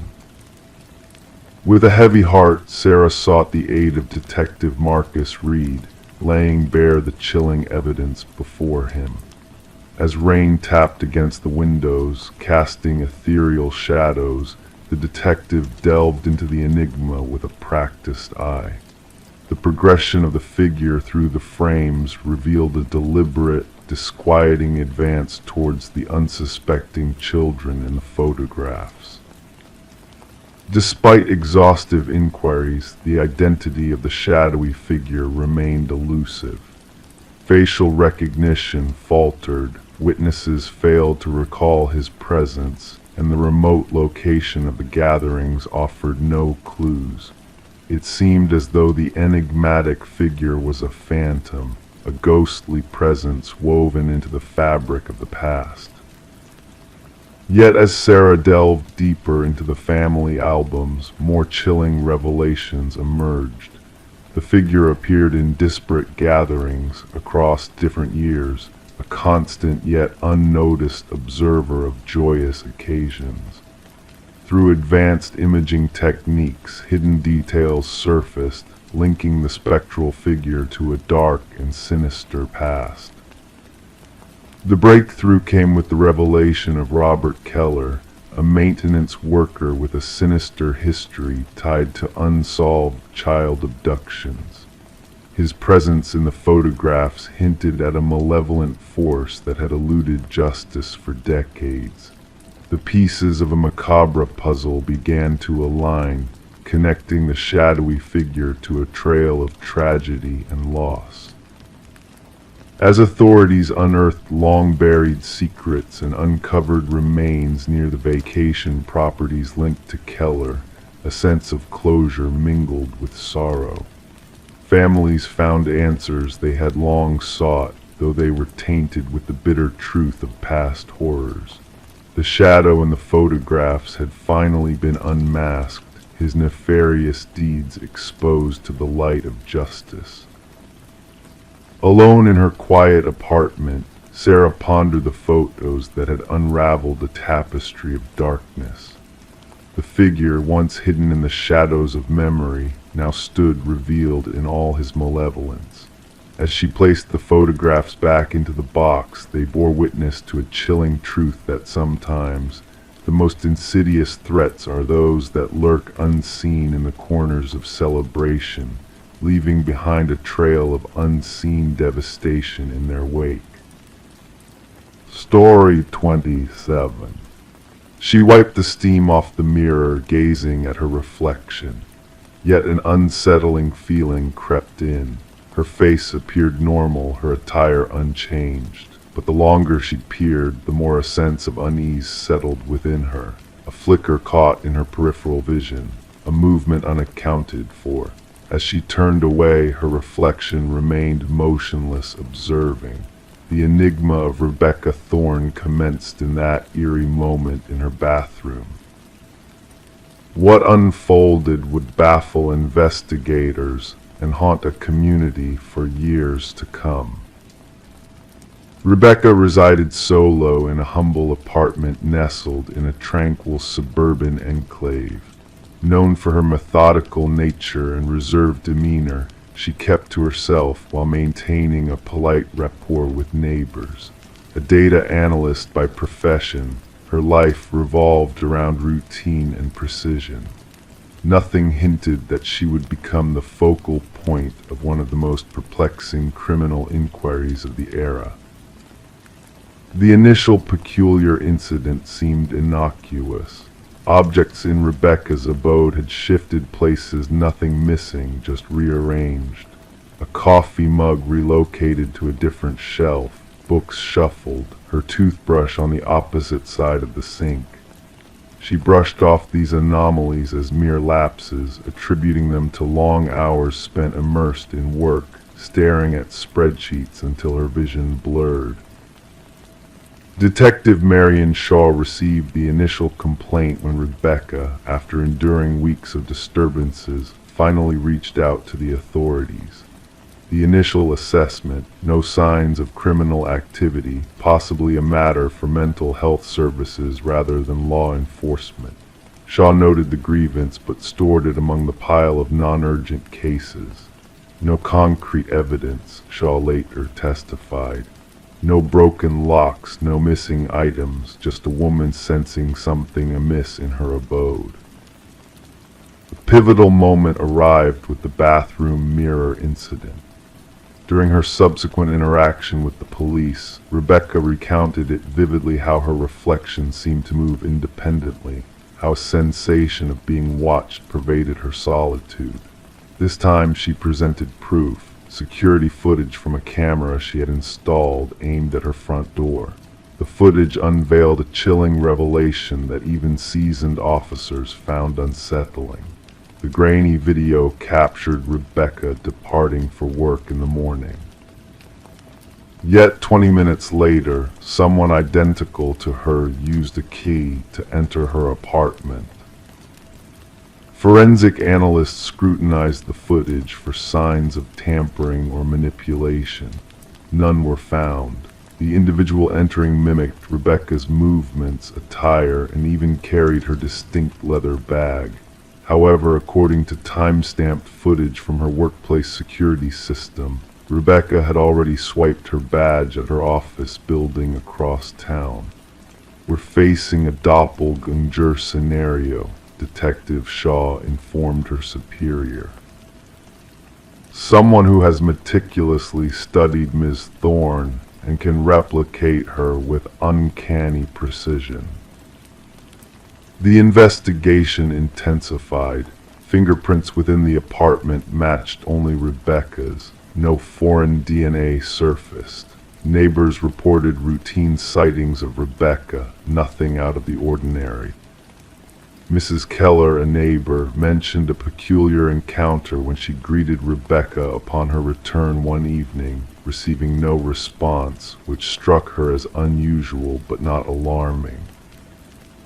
Rebecca initiated a journal documenting the disturbances. Minor alterations within her dwelling escalated. Unaccounted for food vanished from her refrigerator. Her computer displayed searches she did not conduct. Most unsettling were photographs on her phone selfies resembling her, yet she possessed no recollection of capturing them. In some images, her countenance seemed subtly awry, the smile too wide, the eyes excessively intense. "I feel as though I'm losing my mind," she confided to Detective Shaw during their third meeting. Or perhaps someone is orchestrating this delusion. A breakthrough emerged when investigators discerned a pattern in the security footage. The doppelganger only infiltrated when Rebecca departed for specific engagements, therapy sessions, yoga classes, Sunday morning grocery trips, predetermined activities with foreseeable durations. "Someone is well acquainted with your routine," Shaw elucidated. "This isn't random, it's a targeted surveillance and infiltration." A forensic psychologist theorized they were confronting a fixation case, someone fixated on assuming Rebecca's identity, living her life, potentially aiming to supplant her entirely. Such instances were rare yet documented in psychological archives. The culprit generally underwent a psychological breakdown, fixating on a victim embodying traits they coveted: stability, beauty, success, normalcy. The investigation homed in on a former colleague, Lily Winters, who had been terminated due to escalating erratic behavior. Lily had closely collaborated with Rebecca, often remarking on their resemblances. Post-dismissal, she sent Rebecca a series of unsettling emails. "We could be interchangeable," one missive read. "At times, I feel more like you than you do." Detective Shaw secured a warrant to search Lily's residence. Unveiling the discovery metamorphosed the case from unsettling to harrowing. One chamber in Lily's dwelling had been transformed into a shrine-like replica of Rebecca's bedroom. The walls adorned with photographs, countless snapshots of Rebecca entering her abode, shopping, socializing, all clandestinely taken. A closet harbored exact replicas of Rebecca's wardrobe. Makeup mirroring Rebecca's preferred brands adorned a vanity, accompanied by meticulous notes regarding her mannerisms, speech patterns, and daily routines. The most incriminating evidence surfaced in the form of practice videos. Lily had documented herself mimicking Rebecca's gait, gestures, expressions. The evolution was apparent, initial attempts clumsy and overt, later ones nearly indistinguishable from the authentic Rebecca. "She aspired to become me," Rebecca murmured upon viewing the evidence. "She wasn't merely imitating me, she was erasing me." Forensic specialists uncovered sophisticated equipment for crafting duplicate keys and replicating electronic access cards.